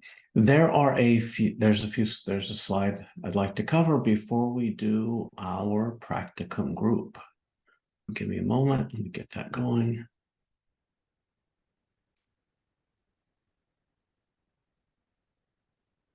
Whoops, sorry. Okay, up to the last frame. Past it. Okay. There's a little bit of growing research on Flash. You're welcome to check that out. In every training I do, I reference, if you want to get trained by Flash's developer, Phil Manfield, you can do that at flashtechnique.com. Ricky Greenwald also does Flash trainings. You're welcome to take one of those trainings. Also, 4blinks.com has an enormous amount of Flash resources. Any problem you're having is likely addressed there as well. For this practicum, if you encounter any distress, any significant distress, stop. Do not push forward into the distress, because remember, the active ingredient is you're having an experience that's different than the expectation in the bad memory. And if you're having a lot of distress, you're having an experience that is congruent with the bad memory. So stop, even if I'm saying quickly, think about the bad memory, calm, scene, blink. If I'm still talking, your job, if you need to, mute me for a moment. Your job is to vacuum out that distress or do sensory grounding and deal with that distress. And don't come back in to the process until you've got that distress containered or breathed or grounded. Because if you push forward into distress, flash isn't going to work, and it may make your distress much worse. If you're having trouble with too much memory that wants to come into awareness too quickly, if you're just having trouble and you need a little bit of help managing that, we've set up breakout rooms. So message Taína. So when you look at participants, and so you click chat, and in the chat, pull down to Taína. Instead of everyone, pull down to Taína and say, I need a little help. And Taína will put you in a breakout room with someone who will come and assist you. Okay. But try to manage the distress using the resources that we've given you. So you try to manage the distress using ShopVac, try to manage the distress using sensory grounding. Also, what I would say is if you're just not in an okay enough space right now, you may not want to engage in this exercise. You're welcome to observe people engage in this exercise. If multiple memories want to come, don't let them in. That is a sign of overactivation. Multiple memories wanting to come, don't let them in, just route them to their own container. And as you're doing that, let them know, I'll get to you another time, but not right now. Can't have a whole lot of memories coming into awareness all at once. That's a recipe for overactivation. Yes, you can change the calm scene. If your calm scene gets boring, change it. Please change it. If the bad memory shows up when you're in your calm scene, stop your calm scene, catch whatever that distress is, send it out of awareness, and then join the next round in the calm scene once you've pushed that distress out. This part that I'm going to talk about next is a little bit complicated. So do you know when we're in phase 4 and step 4 and we're glancing at the memory, and then at some point you're just not going to find distress in that memory? That's when you go to step 6. So I'm going to need you to do that pivot on your own. So when I say very quickly, think about the bad memory, catch it, contain it, push it out of awareness. If thinking out about the bad memory doesn't let you find any distress to catch and push out of awareness, what you're going to need to do is start playing the video from the first frame. Okay, because everybody's going to be in a different place with that. Okay, so I don't know when anybody, so again, when I'm saying open the door, think about the memory very quickly, catch it, contain it, push it out of awareness. If you can't find any distress when thinking quickly about that memory, start playing it like a video and then catch the first piece of distress that comes and then follow what we're doing. Does that make sense? Because you're not done until you can play every frame of that memory. Another thing you're welcome to do is just start when we're starting. When I say very quickly, think about the bad memory, you can just start playing it from the very first frame. And the first piece of distress that comes, even a little bit, catch it, contain it, push it out of your awareness. Okay, so you're not done until you can play the memory and there's no distress in that memory. And you should notice that memory feels different, right? By the time you're done with it, you should notice that it feels different. Okay. Good. Does everyone know how to get help if they need to? Taina's waving her hand. Okay. Yep. Taina, Taina. in chat. So just go to chat and pull down. Okay. Yeah, instead of, yes, you can cycle between, yes, you can absolutely cycle between multiple calm scenes. That's not a problem at all. Just don't cycle between multiple bad memories. Okay. Good. Okay. Are y'all? There's a question about Yes, whether go this ahead. can be used as a group intervention, and I know you're working Yeah. on delineating a protocol for that, and we're going to do it as a group. So we're going to actually ourselves right now have that experience together. Yes, Flash as a group is coming very soon. So hopefully we'll be able to do groups with y'all. We just have to figure out the logistics of how to do that. So be in touch and we'll figure out how to do ongoing therapist groups in Flash. Okay, here's what I'd encourage you to do. If y'all are okay, and again, feel free to not do this. Feel free to work with something this big rather than something that big. What I encourage you to do is make sure you can get in touch with your container. And we're never bringing the container back. When we need the container, a brand new empty container is going to show up. We're never checking the container. You're only having a brand new empty container coming up every time. Okay, so make sure you can get in touch with your container.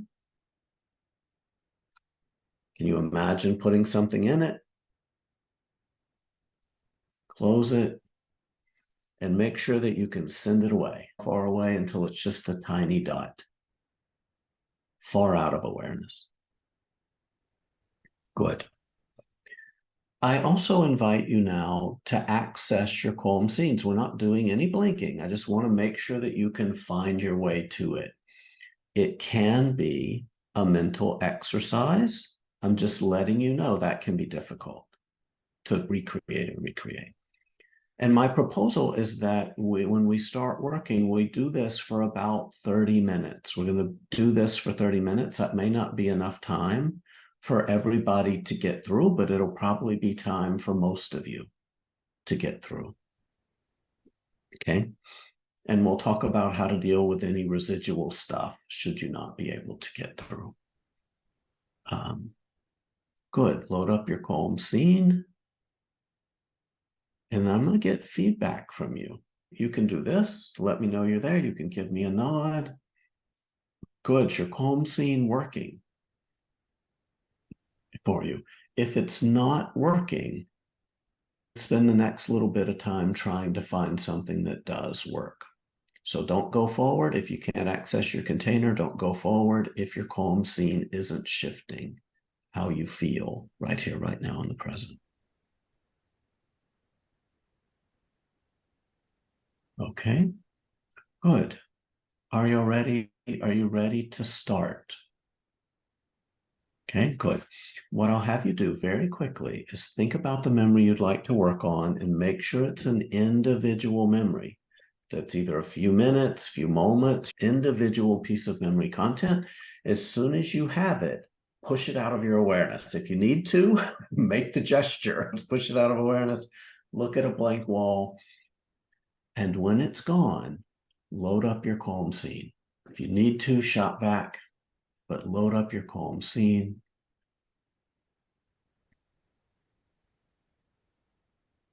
Good. When I say blink, you're going to blink once slowly or twice quickly. And then go right back into your calm scene.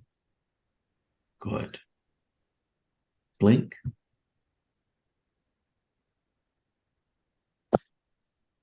Blink.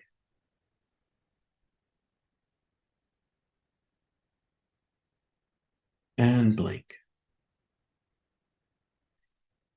Okay, good. Were you able to be in your calm scene or keep finding your way into the calm scene? Good. Let's do another round in your calm scene. Excellent. Load up your calm scene. Blink.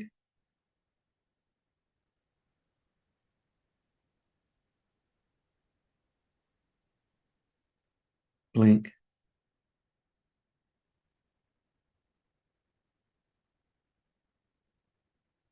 and blink. Okay, good. How'd that go?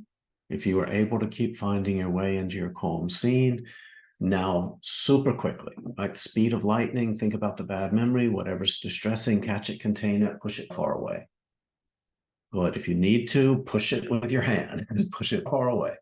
Good. When it's gone, load up your calm scene. Good. Blink.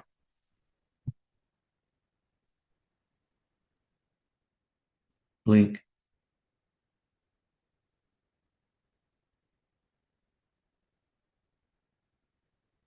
And blink. Okay, how did that go? Okay, good. Very quickly, think about the bad memory, whatever's distressing in this microsecond. Catch it, contain it, push it far away. When it's gone, calm scene.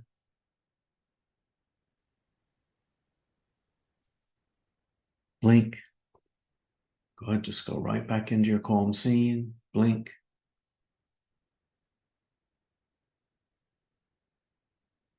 Blink.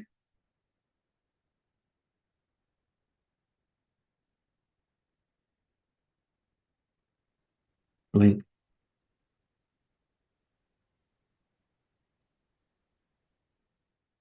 Blink.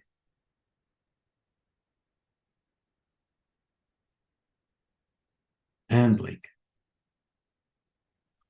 Okay, good. How'd that go? Okay, good. Very quickly, think about the bad memory, whatever's distressing in this millisecond. Catch it, contain it, push it far away. When it's gone, calm scene. Blink.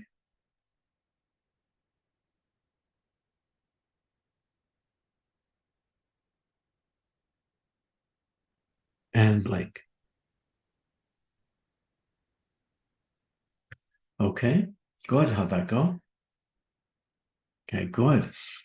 Very quickly, think about the bad memory, whatever's distressing. Catch it, contain it, push it far away. When it's gone, calm scene.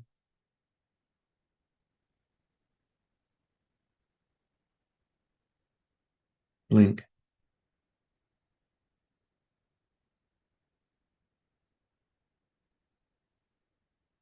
And blink.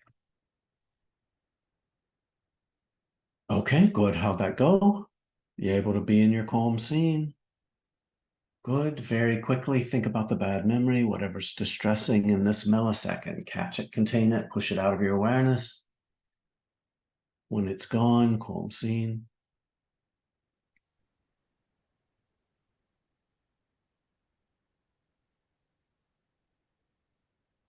Blink.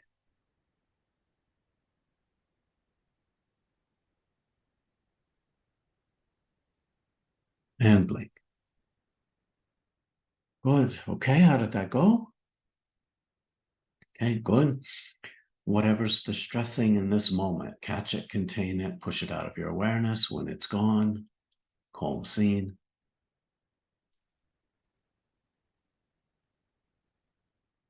Blink.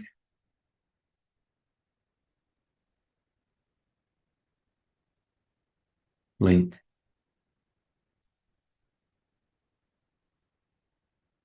And blink. Okay, good. How'd that go? Excellent. Very quickly. Think about the bad memory, whatever's distressing in this moment. Catch it, contain it, push it far away. When it's gone, load up your calm scene.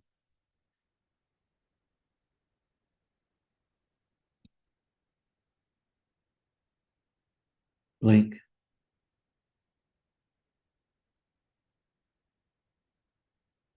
Blink.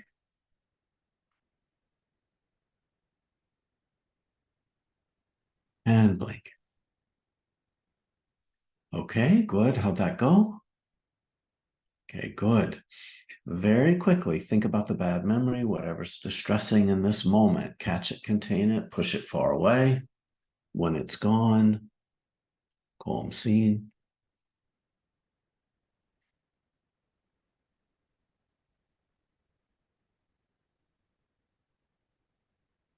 blink,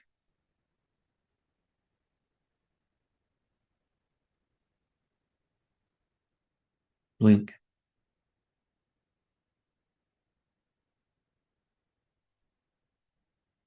blink,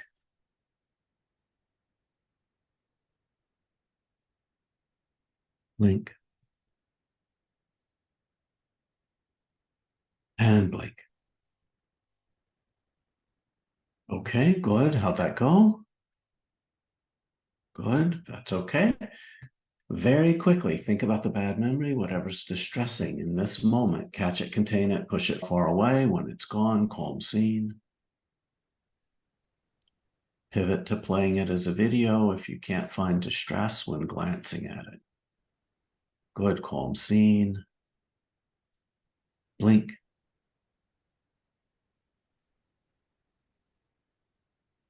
Blink.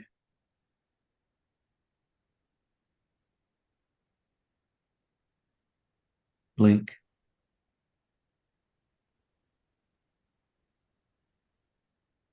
Blink. And blink. Okay, how did that go? Okay, good. Very quickly, think about the bad memory. And again, it may take a little more time to find it, but think about the bad memory, whatever's distressing, catch it, contain it, push it far away. When it's gone, calm scene.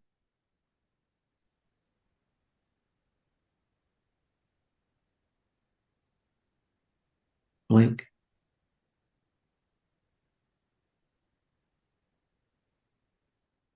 Blink.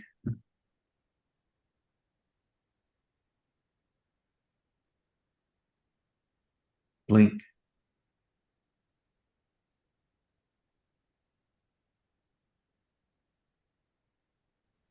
Blink.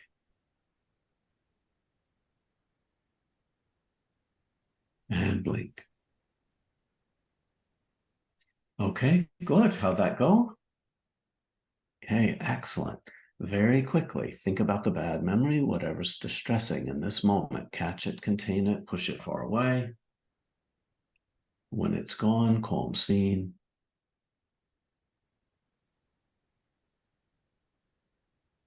Blink. And blink. Okay, good. How'd that go? Okay, good. Very quickly, think about the bad memory, whatever's distressing in this moment, catch it, contain it, push it out of your awareness. When it's gone, calm scene.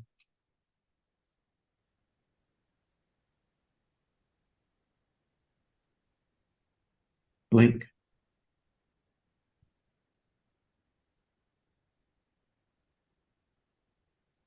Blink.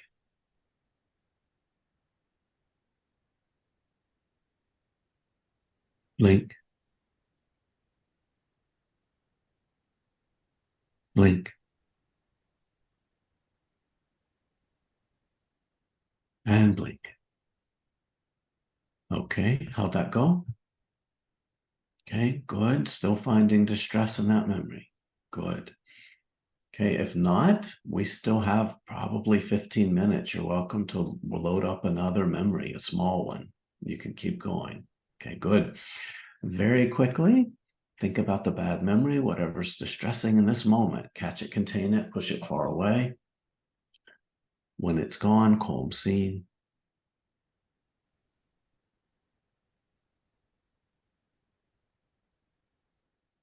Blink. Blink.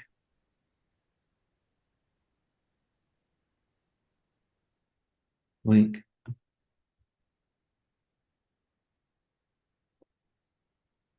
Blink.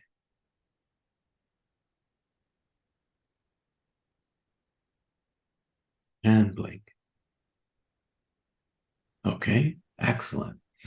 Good. Very quickly, think about the bad memory, whatever's distressing in this moment, catch it, contain it, push it far away. Good. When it's gone, calm scene.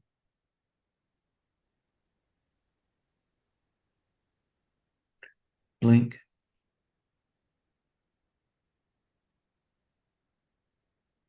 blink,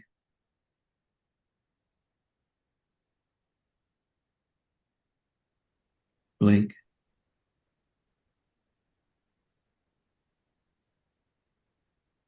blink,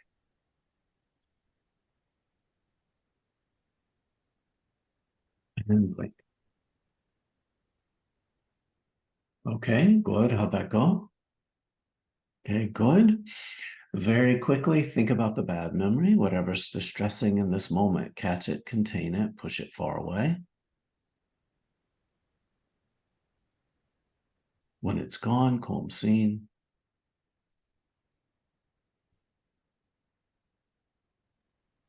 Blink. And blink. Okay, good. How'd that go? Okay, good. Very quickly, think about the bad memory, whatever's distressing in this moment. Catch it, contain it, push it far away. When it's gone, calm scene.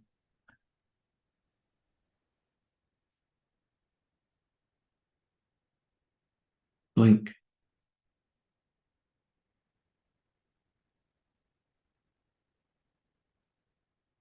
And blink. Okay. Good. How'd that go? Excellent. Good. Very quickly, think about the bad memory, whatever's distressing in this moment. Catch it, contain it, push it out of awareness. When it's gone, calm scene.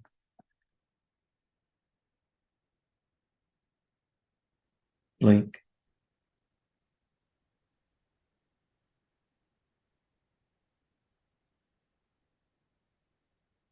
And blink.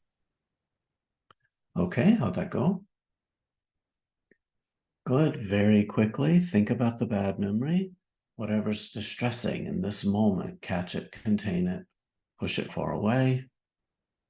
When it's gone, calm scene.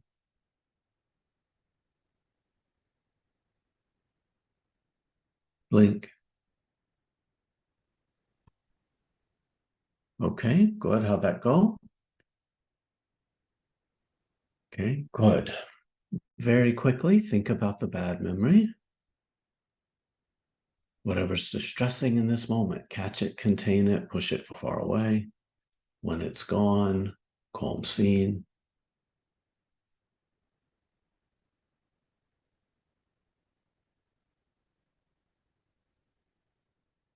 Blink.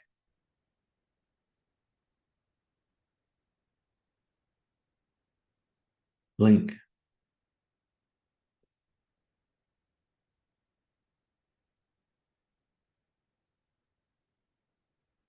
And blink. Okay, good. How did that go? Okay, good. Very quickly, think about the bad memory. Again, if you're having trouble finding it, start playing the video and look under the cushions, look behind the couch, try to see if there's any frames that have debris. Good. Catch it, contain it, push it far away. When it's gone, calm scene.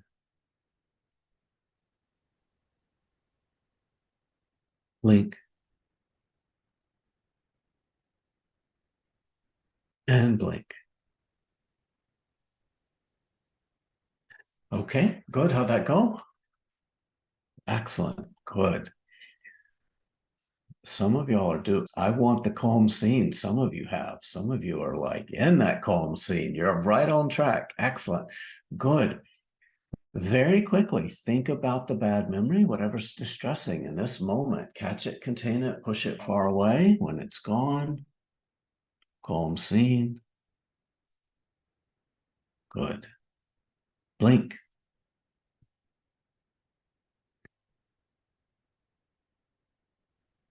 Blink.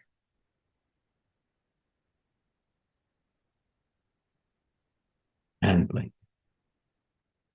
Okay, good. How'd that go? Okay, excellent. Good. Very quickly, think about the bad memory. We're going to do this for about another 5 minutes. Think about the bad memory, whatever's distressing in this moment. Catch it, contain it, push it far away. When it's gone, calm scene.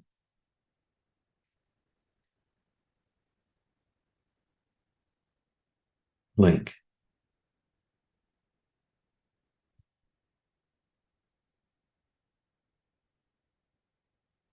blink, and blink.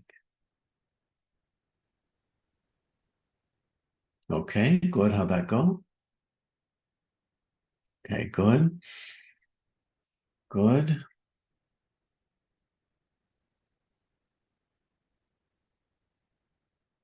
Very quickly, think about the bad memory, whatever's distressing in this moment. Catch it, contain it, push it out of awareness. When it's gone, calm scene.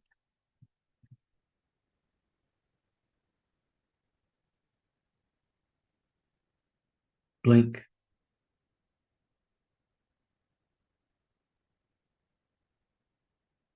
Blink.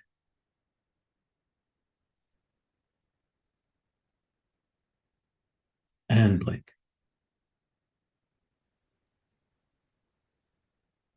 Okay, good. How'd that go? Okay, good. Very quickly, think about the bad memory, whatever's distressing in this moment. Catch it, contain it, push it far away. When it's gone, calm scene.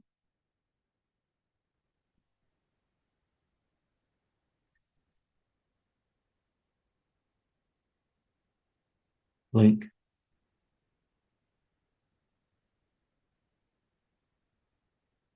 And blink.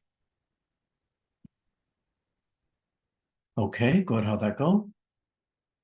Okay, good. Very quickly, think about the bad memory, whatever's distressing, catch it, contain it, push it far away. When it's gone, calm scene.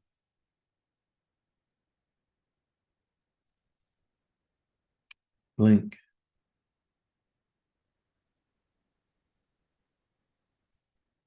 And blink. Okay, good. How'd that go? Excellent. Good. Maybe another 2 rounds. Very quickly, think about the bad memory, whatever's distressing in this moment, catch it, contain it, push it far away. When it's gone, calm scene.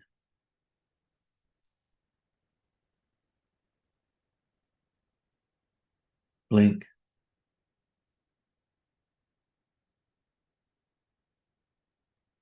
Blink.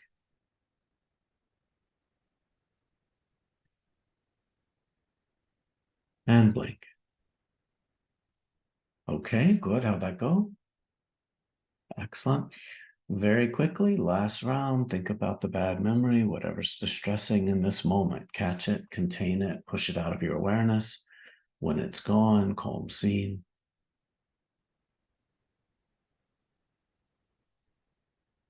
Blink.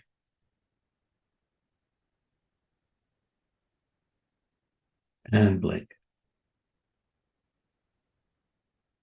Okay, good. How'd that go? Okay, good. If you didn't finish the memory, just feel free to just scoop whatever you didn't get to, see it go in a big container, see the door close, and just push it off to the side so that you can work on this more on your own. Flash is very good, self-administered. EMDR is a lot of us who do EMDR well have tried EMDR self-administered.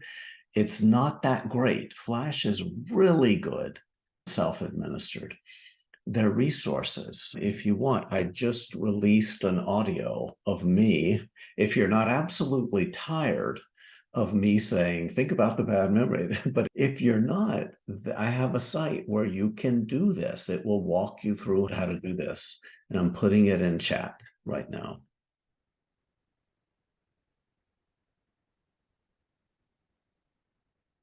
It will walk you through self-administered Flash. Okay. Good. How was your experience with that? And again, this is not ideal circumstances. It's not, this is difficult learning territory. So I appreciate you. But how was it? What was your experience with it? Feel free to unmute and I had a hard time. If you I could use needed the to. raise hand function, then I can actually spotlight you. We can see you. Perfect.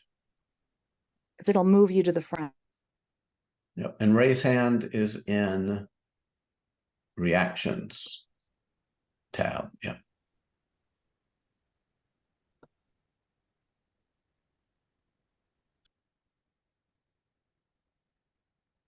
Okay.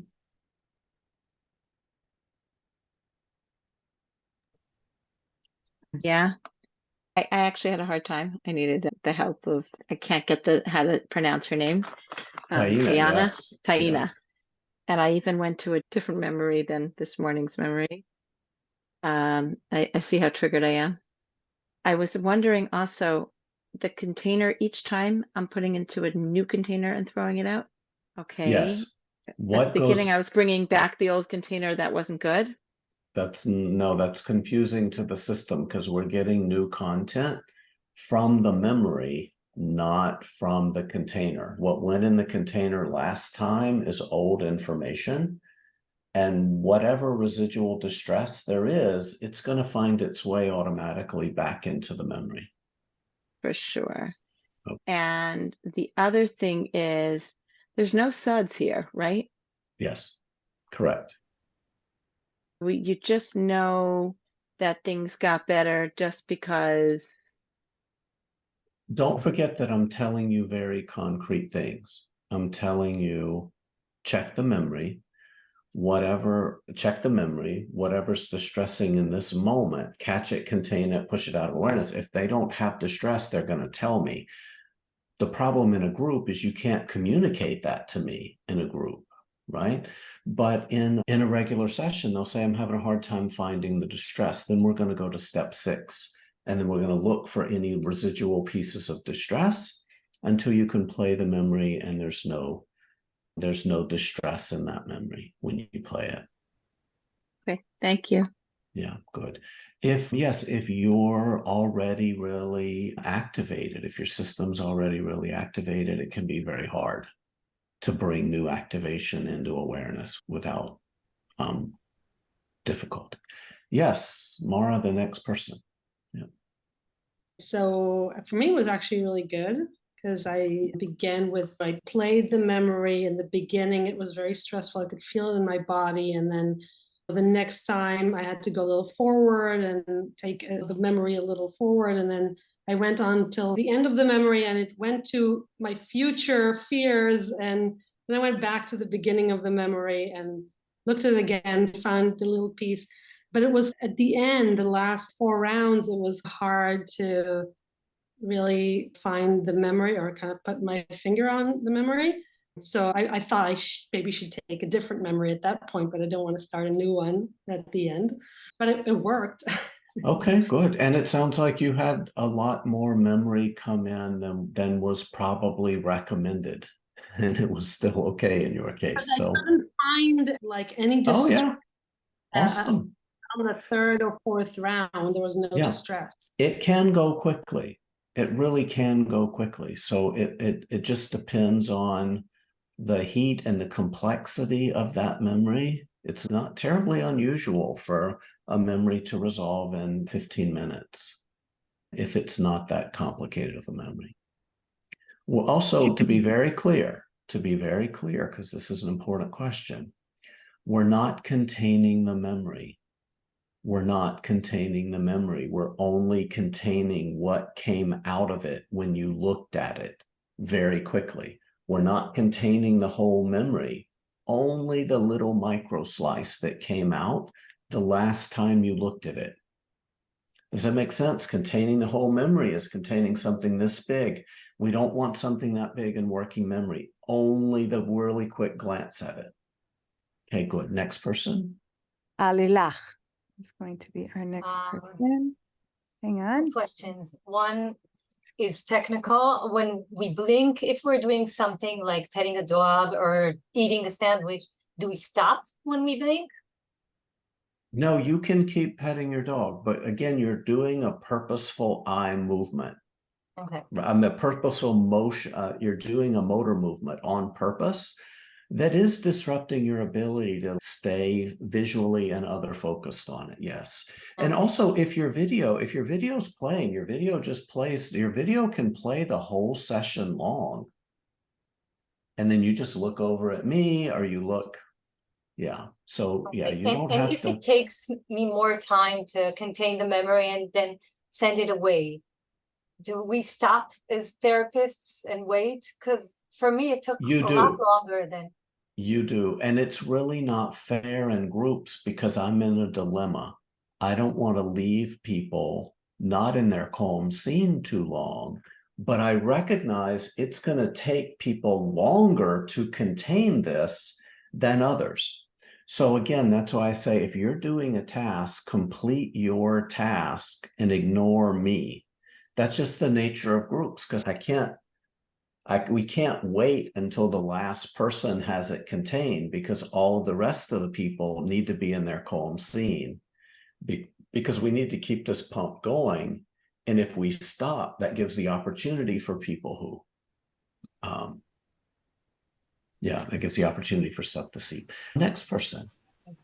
Thomas, you have a couple of questions in the chat.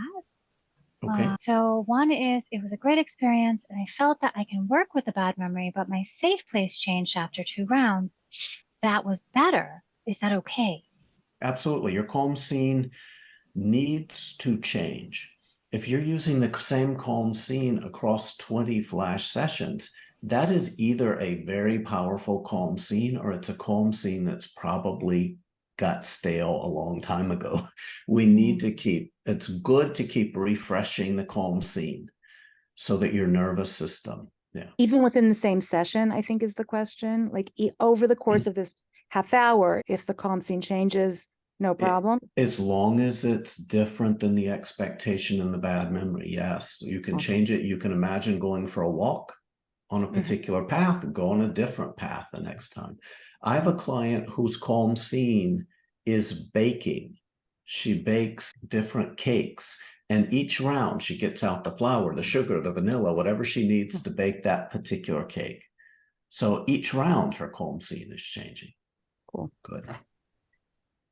You can use eyes open or eyes closed. Again, I never ask my clients to close their eyes because that may not be safe. I give them the option for whatever they're comfortable with. Awesome. Good. Aaron.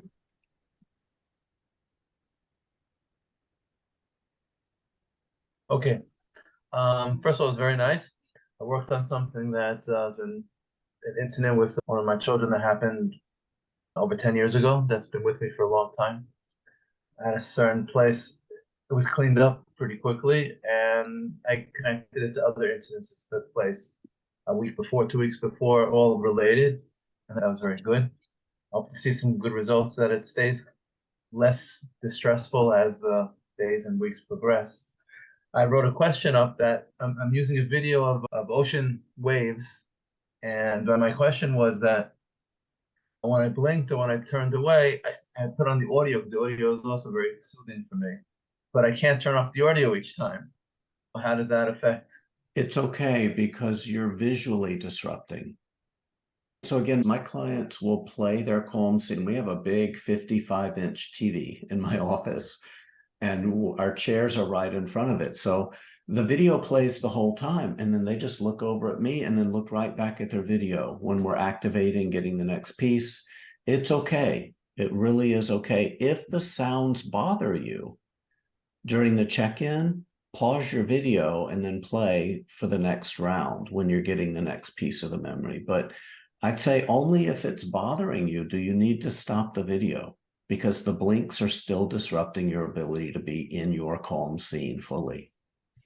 And one more question. When I started off, I was just watching the video, and then I realized I should try to experience it more as if I was on the beach. Exactly. Yeah. Exactly. And really it's the experience that is the active ingredient. You can watch something in a very dissociated way and it's not going to work. You need to have an experience over and over. That's the active ingredient. And if you have clients who are so shut down that they are not capable of having an experience, Flash is probably not going to work for them. because you need to be online enough. You need to be alive, at least a little, to have an experience, even if it's an experience of a comedian that's not positive but makes you laugh. Even if it's cynical comedy, it still works. It's different than the expectation of the bad memory. Okay, good. Next person. Can I ask, how do you handle ADHD patients, clients? Yeah, so here's something that is really fun. Many people with ADHD struggle to keep focus, particularly on non-salient things. What your calm scene is something that you find interesting. So many people with ADHD are already engaging in YouTube as a coping strategy anyway. And again, even kids with ADHD, if you're working with a kid with ADHD on trauma, find their favorite YouTuber playing their favorite piece of video game, and then come tell me that memory didn't resolve in Flash. Flash is ideal for ADHD because your calm scene can be salient. And it can be flashy and blinky. And it's where I want your attention to be, not on the bad memory, but on your calm scene. Good. Thanks. Hi, I have two questions. First one is, when I succeeded doing the process, I became more and more like tired. I don't know, like heavy. And I just wanted to ask if it makes sense. It's like it took more energy to keep on doing it when it got better. So I don't know, maybe it was. Yes, two things come to mind. Number one, was your calm scene something you were imagining? Or was it something you were actually watching? It takes mental effort to imagine. I imagined, and it is very interactive. Yes. I imagined myself dancing, so maybe it was. Yes, but even that is going to take energy. So if you don't want to get tired, or make a video of you dancing, right? Or dance. It may be easier for you to actually dance your calm scene than it would be for you to imagine dancing. Does that make sense? Dance your calm scene. The other thing is that when memories resolve, we often have a relaxation response. And if you have not been sleeping well, I don't know, the last few days, when a relaxation response hits, it can feel like you're exhausted. Yeah, it felt like I'm exhausted, but in a good way. So maybe. Okay, awesome. Then that's great. Good. And the next question is, in the beginning, I forgot the container part. I just remembered, and then I just made it to fade away, the memory. Yeah. Is it different? That's okay. That's okay. And for people who can't, this is one of the things I use. This is a beanbag. So people that can't really see things go into a container, that doesn't resonate. I just forgot about this part at the beginning. Later, I remembered. You can, but there were people that were just doing this with it too. Even this is a kind of container. And one of the things with a beanbag, I'll say when we're first starting, think about the memory when the beanbag's in the air, and then you throw the beanbag into a basket, and then that's your container. And then we have a pile of 50 beanbags in my office, and then they get all over the floor, and then we clean them up and put them in the basket and dump them on the table, and we do this again. So there are lots of ways to do accommodations when people struggle visualizing. There are lots of ways to make this fun. And if you're working with a kid, every training you've ever taken says you have to make this fun. Flash actually lets you make trauma work fun. And my goodness, they're going to want to come back if they can watch their favorite YouTube and think for just this long about the bad memory, and it resolves. Good. Hey, Next but Thomas, person. is it okay to just, without the container, send it off into space? I didn't understand that to ask. Just the container is helpful. It is not essential. Okay, what's essential is that you get it out of awareness. But while it's going out of awareness, I don't want you looking at it. So the container's a kind of envelope that gets it out of your focus, but lets you put it away and lets you touch it, to be honest. The container lets you touch it without touching it. And should it be the same type of container each time or not? In general, it should be your same container every time because you have a connection with that container. But if the client needs to make it bigger or smaller or change it in some ways, they're welcome to. And can you explain again the blinking? The blinking is about getting a motor. Can you explain again why the blinking itself? What is healing us in these approaches are having experiences that are different than the expectation in the bad memory. If you're in your calm scene for 30 seconds at a time, you can have a 30-second experience. Okay? But we heal rapidly when we have a lot of experiences in a short amount of time. So what the blinks do is they make this experience and they make it 6 short experiences. Because one of the things that Flash teaches us is that if you want to resolve a memory quickly using these approaches, it's not the quality of your calm scene. It's not the length of your calm scene that matters. It may be simply the very large number of exposures to your calm scene that matters. So the blinks give you a large number of experiences over and over. And what we just did, you probably had, if you were doing your calm scene, every time you blinked, you go back into your calm scene, you probably had 220 exposures to your calm scene. Yeah.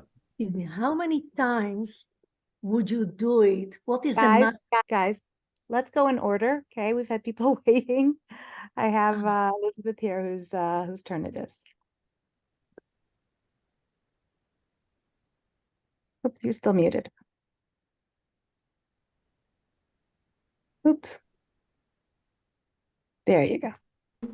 Okay, it was very successful for me, and very quickly the memory became non-salient, so that I had to produce more things for you.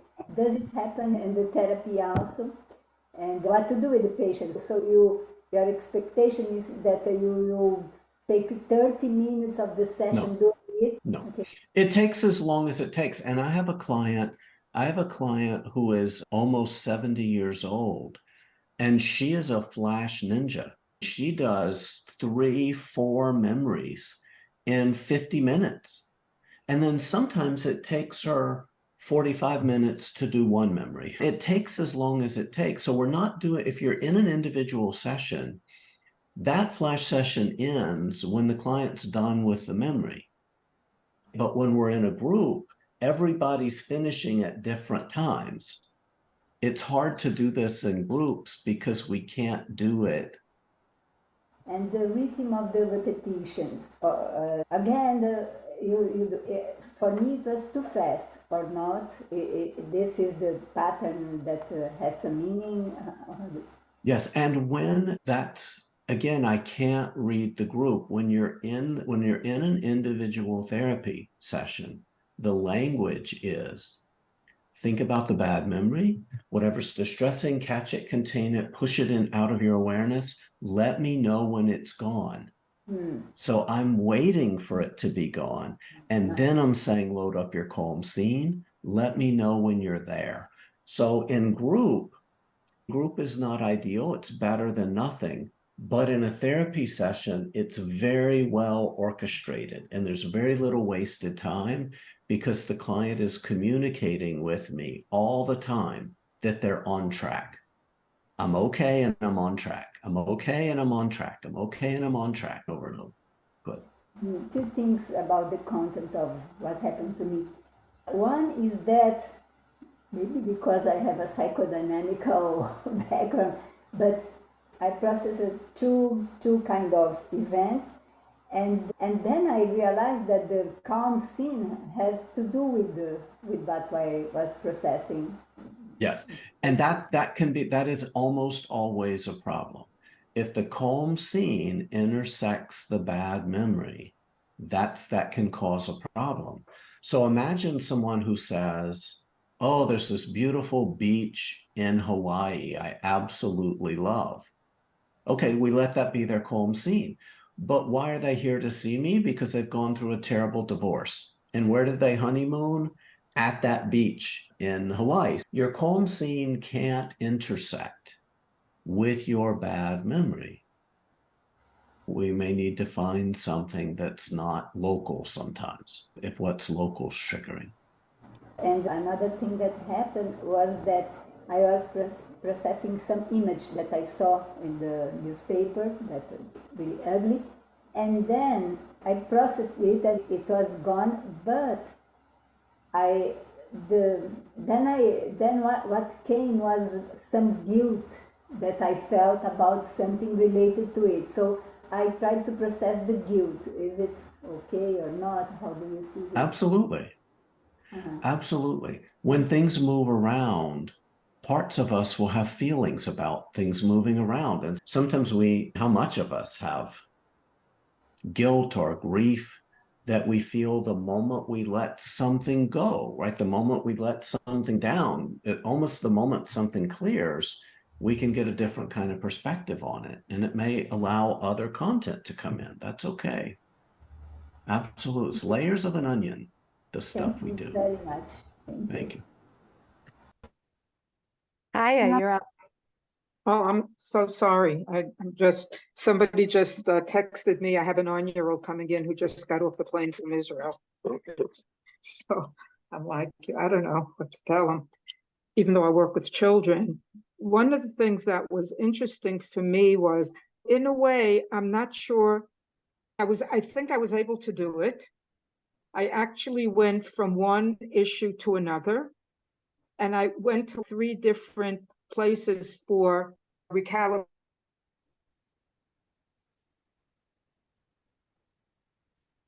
Oh.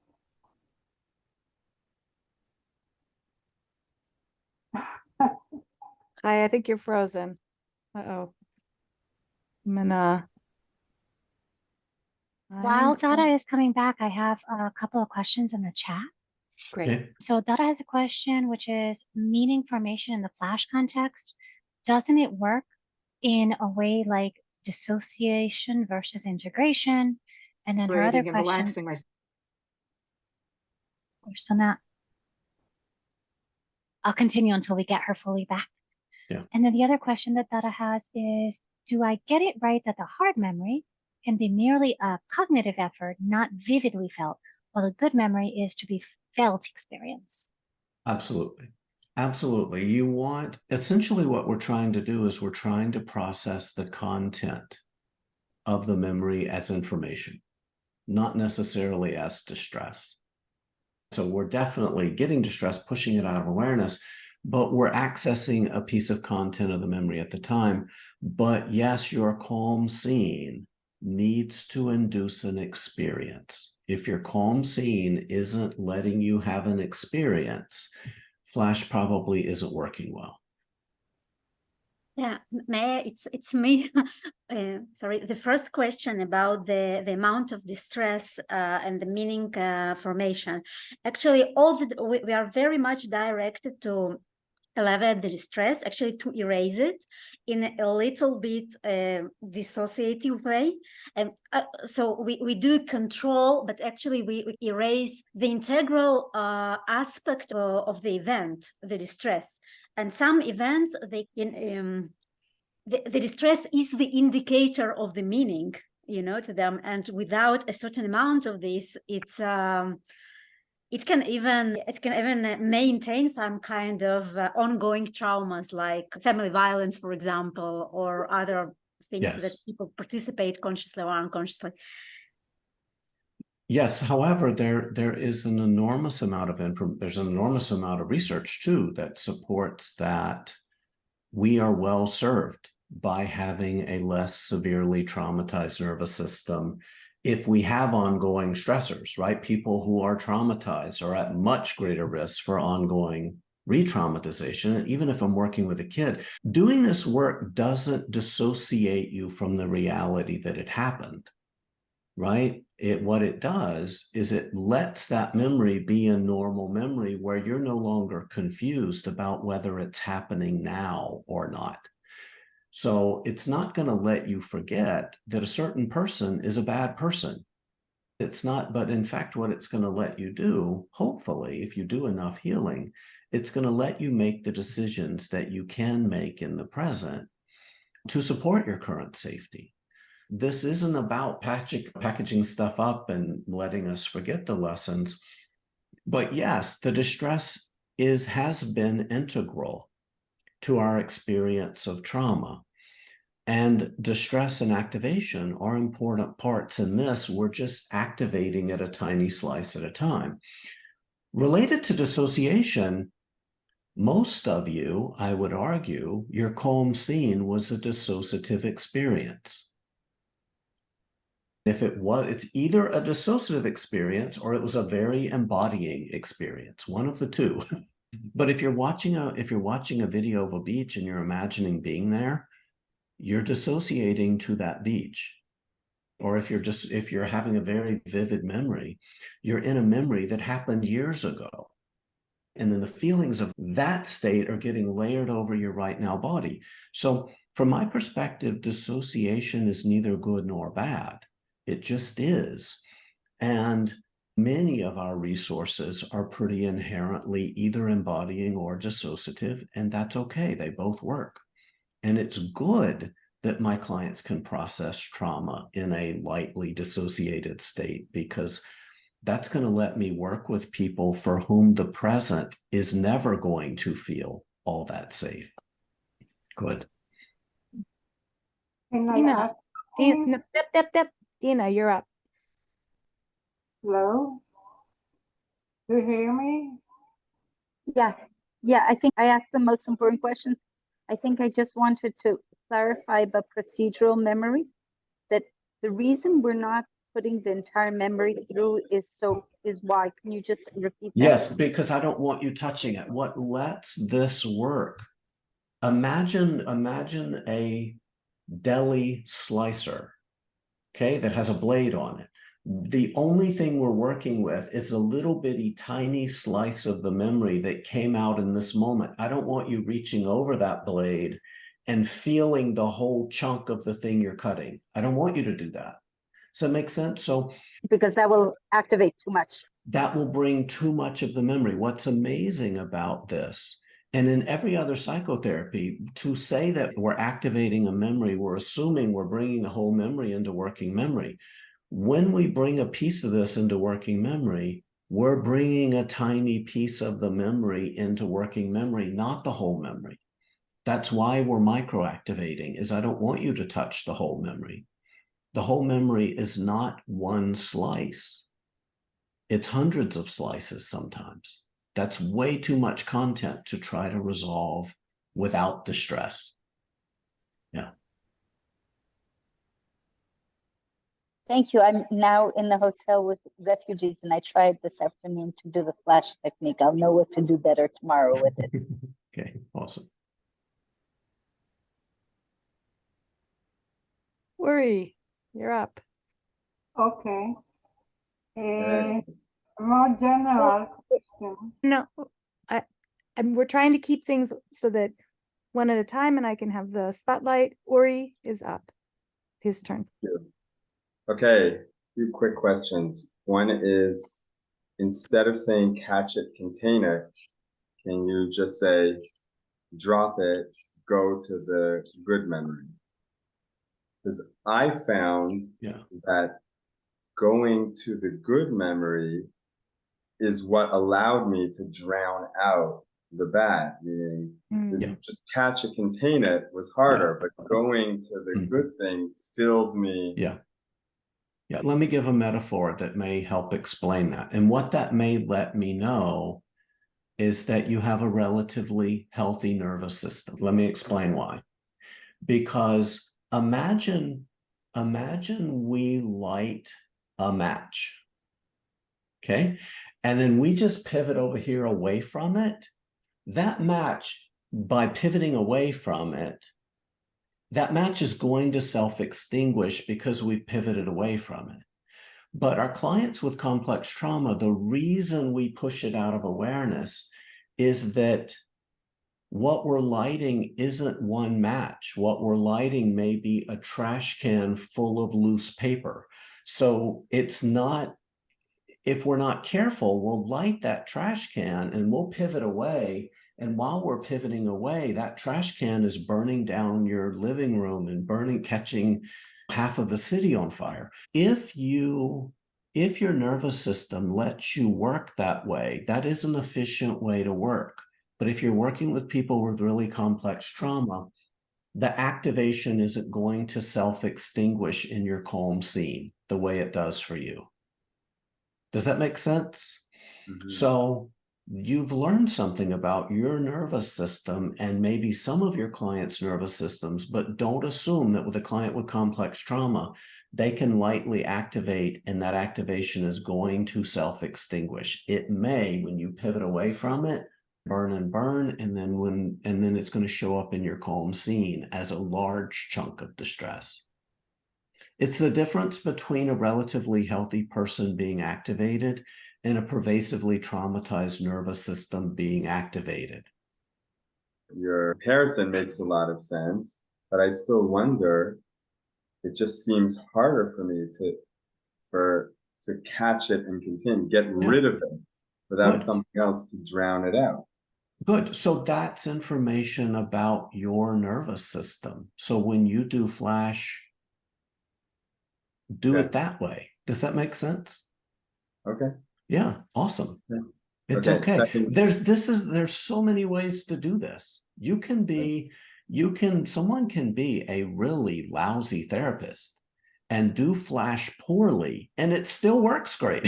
My goodness, it's fine. That's awesome. So thank goodness there's not one way to do this. There's thousands of ways that you may do this well. Okay. Good. Okay. And one other question is, instead of blinking, I found myself looking at 3 different paintings in my office. So like looking at the next one, cycling between them. Then I started I had these 2 smell things. So I was like, oh, this is fun. I'll smell this, then I'll smell this, then I'll look at this picture, then I'll look at this picture, and just cycling between a lot of different fun things. And do you know what you're doing when you do that? You're having an experience that's disconfirming. Absolutely. So it's a large number of different disconfirming experiences. But it seems to me even more engaging than doing the same scene. Absolutely. Here's the problem though. Yeah. You are surrounded by things that deeply interest you. When you're working with a client, your things may not deeply interest them. So again, it's helpful information about your nervous system. Good. Okay. The last thing here to share, are you familiar with the CFAR CBT that uses therapy cards? I don't think so. Okay, so it's fascinating to compare, and you might want to speak with them, because in the CFAR CBT, you're choosing good cards and a bad memory card, right? And similarly, you pendulate based on SE, you pendulate between the 2 cards. But what I find with many clients is they want more than one good card. They have a few good cards. So until now, I just have them put all the good cards out together. But with your technique, I'm realizing, wait, you should have 3 different good cards and cycle between them. Look at the bad card, and then look at this good card, then this good card, then this good card, and then this good card. And then the positive here is the client gets to choose all of his good cards. Yeah. To interest them, and they're cycling between them. And you could totally call that a version of Flash. You totally call that. Legitimately call that a version of Flash. Good. Okay. Beautiful. Thank you. We got Chaya back. Yay. Hi. Sorry, Chaya, I'll get to you in a sec. Okay, thank you. Am I on? Yeah. Yeah, okay, hi. So my question was, so when we talk, I have done a lot of EMDR with trauma and sexual abuse and and it's been helpful. There's no question about it. In this particular modality, when you're saying go back to the trauma piece, right? Is that what, right? That means, so in other words, it doesn't have to be the same exact picture. It could It be won't be. any slice of anything that might have happened over a terrible situation. Is that Exactly, correct? exactly. Okay, so that's, so when people are saying, oh, do we only do a small slice? It's not really like that. It's like It's a small slice at a time, but the at a time, content, right? the content of that Yeah. slice will Okay, change. so that wasn't clear, but now that's very clear and that makes sense because that's what happened to me. I even changed problems. That's Because, fine. yeah. If it went okay, a lot of you did. A lot of you worked on multiple memories. Yeah, okay, so Yeah. that makes sense because people, because when you say one small slice, you get the impression that you can't look at the larger Got it. picture, but it's not you looking at the larger picture, it's the person who's doing the thing that's looking at the larger picture. Absolutely. It's a micro slice of the memory at a time, At that which changes. moment. Okay, so that makes Which perfect changes sense. constantly, Constantly, often, constantly as they're digesting it. Yes. One last question related to that. What's happened sometimes is that the person will giveth and then they'll taketh away, meaning that there's a part of them that knows that what their daddy did was bad, let's say, not a good thing, but he's my daddy and he bought me ice cream. Right. How does that fit into this kind of scenario? Flash is about digesting an individual memory. EMDR is slow enough for those parts to come in and have those conversations. Okay. The good thing about Flash, / maybe the limit of Flash, is it's too fast. It's almost too fast for you to have a whole bunch of thoughts about this memory. Again, it's like you put somebody on an airplane and 2 hours later they're in London. It's really fast. Yeah. Okay, that was helpful. Thank you. Thank you very much for all of it. Thank you. Shelby, thank you for waiting. We've got to unmute. There you go. Yeah, okay. I'm just wondering, I've learned other processes that are based on the memory reconsolidation work of Bruce Ecker. And they're the prediction error and the disconfirmation kind of need to align in a different way. And I'm just wondering, I've been curious about this because other techniques that I've used seem to work where there isn't really an alignment between the prediction error and the disconfirmation. And people seem to have sometimes very powerful experiences where there's two things that seem to have nothing to do with each other. But I'm wondering if there's any research on that. So here's what's happening. Look at what Bruce Ecker's trying to change. Bruce Ecker isn't trying to change an individual memory. He's trying to change your relationship with a belief about yourself. He's trying to change a whole neighborhood of memories. And if you're trying to change a whole neighborhood of memories, think from an evolutionary point of view, think from a survival point of view. You can't have a general mismatch and move all of that hard-learned content. If you're gonna unlock that, you need a very precise key. So he's trying to move whole networks of memories. And yes, to do that, your disconfirmation has to be micrometer precise. But I'm not trying to do that. I'm trying to move one memory. And moving one memory, one of the things Flash teaches us is that the disconfirmation can be very general because we're only moving one thing. We're not moving 127 things. Do you see where I'm getting? Do you see what I'm getting at there? It makes sense. I liked your what you're describing, like slicing it thin like deli meat. Yes. And I've often thought of that, like the bigger the trauma, the thinner you slice it in order to be able to safely make it digestible. Absolutely. But again, Bruce Ecker spends a lot of time trying to find precisely disconfirming experience because he's trying to move a lot. So the key that's going to get me into a bank that holds $50 million is going to be a lot more precise key than the key that's going to get me into my pantry in the kitchen. So that's the difference. Thank you. Thank you.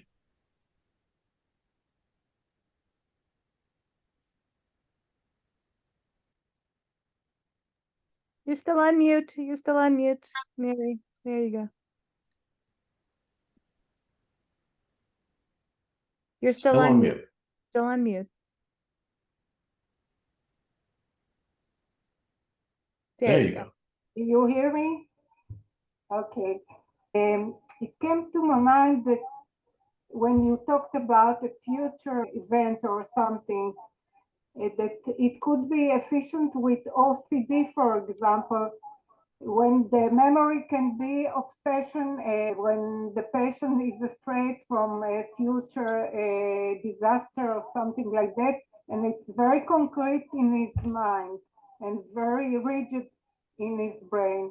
So maybe it can be effective as well. Yeah, it may be helpful. And again, if you do OCD work inside EMDR, one of the most helpful components of that is future templates, right? Actually being able to put yourself in that scene after you work on past stuff, being able to put yourself in that scene, letting your nervous system digest the distress in that future scene. Flash works similarly. It's probably not as deep, but it works. I've done some OCD related stuff in the future tense with Flash, and it's helpful. My clients are telling me it's helpful. So if there's lots of ways that you can do this work, and Flash might be one to try. So give it a try. Your experience may vary because OCD is very redundantly stored stuff. It's very, it's stubborn stuff, yeah. But helpful. Again, we don't need to make the perfect the enemy the good here either. Helpful is good. Excellent.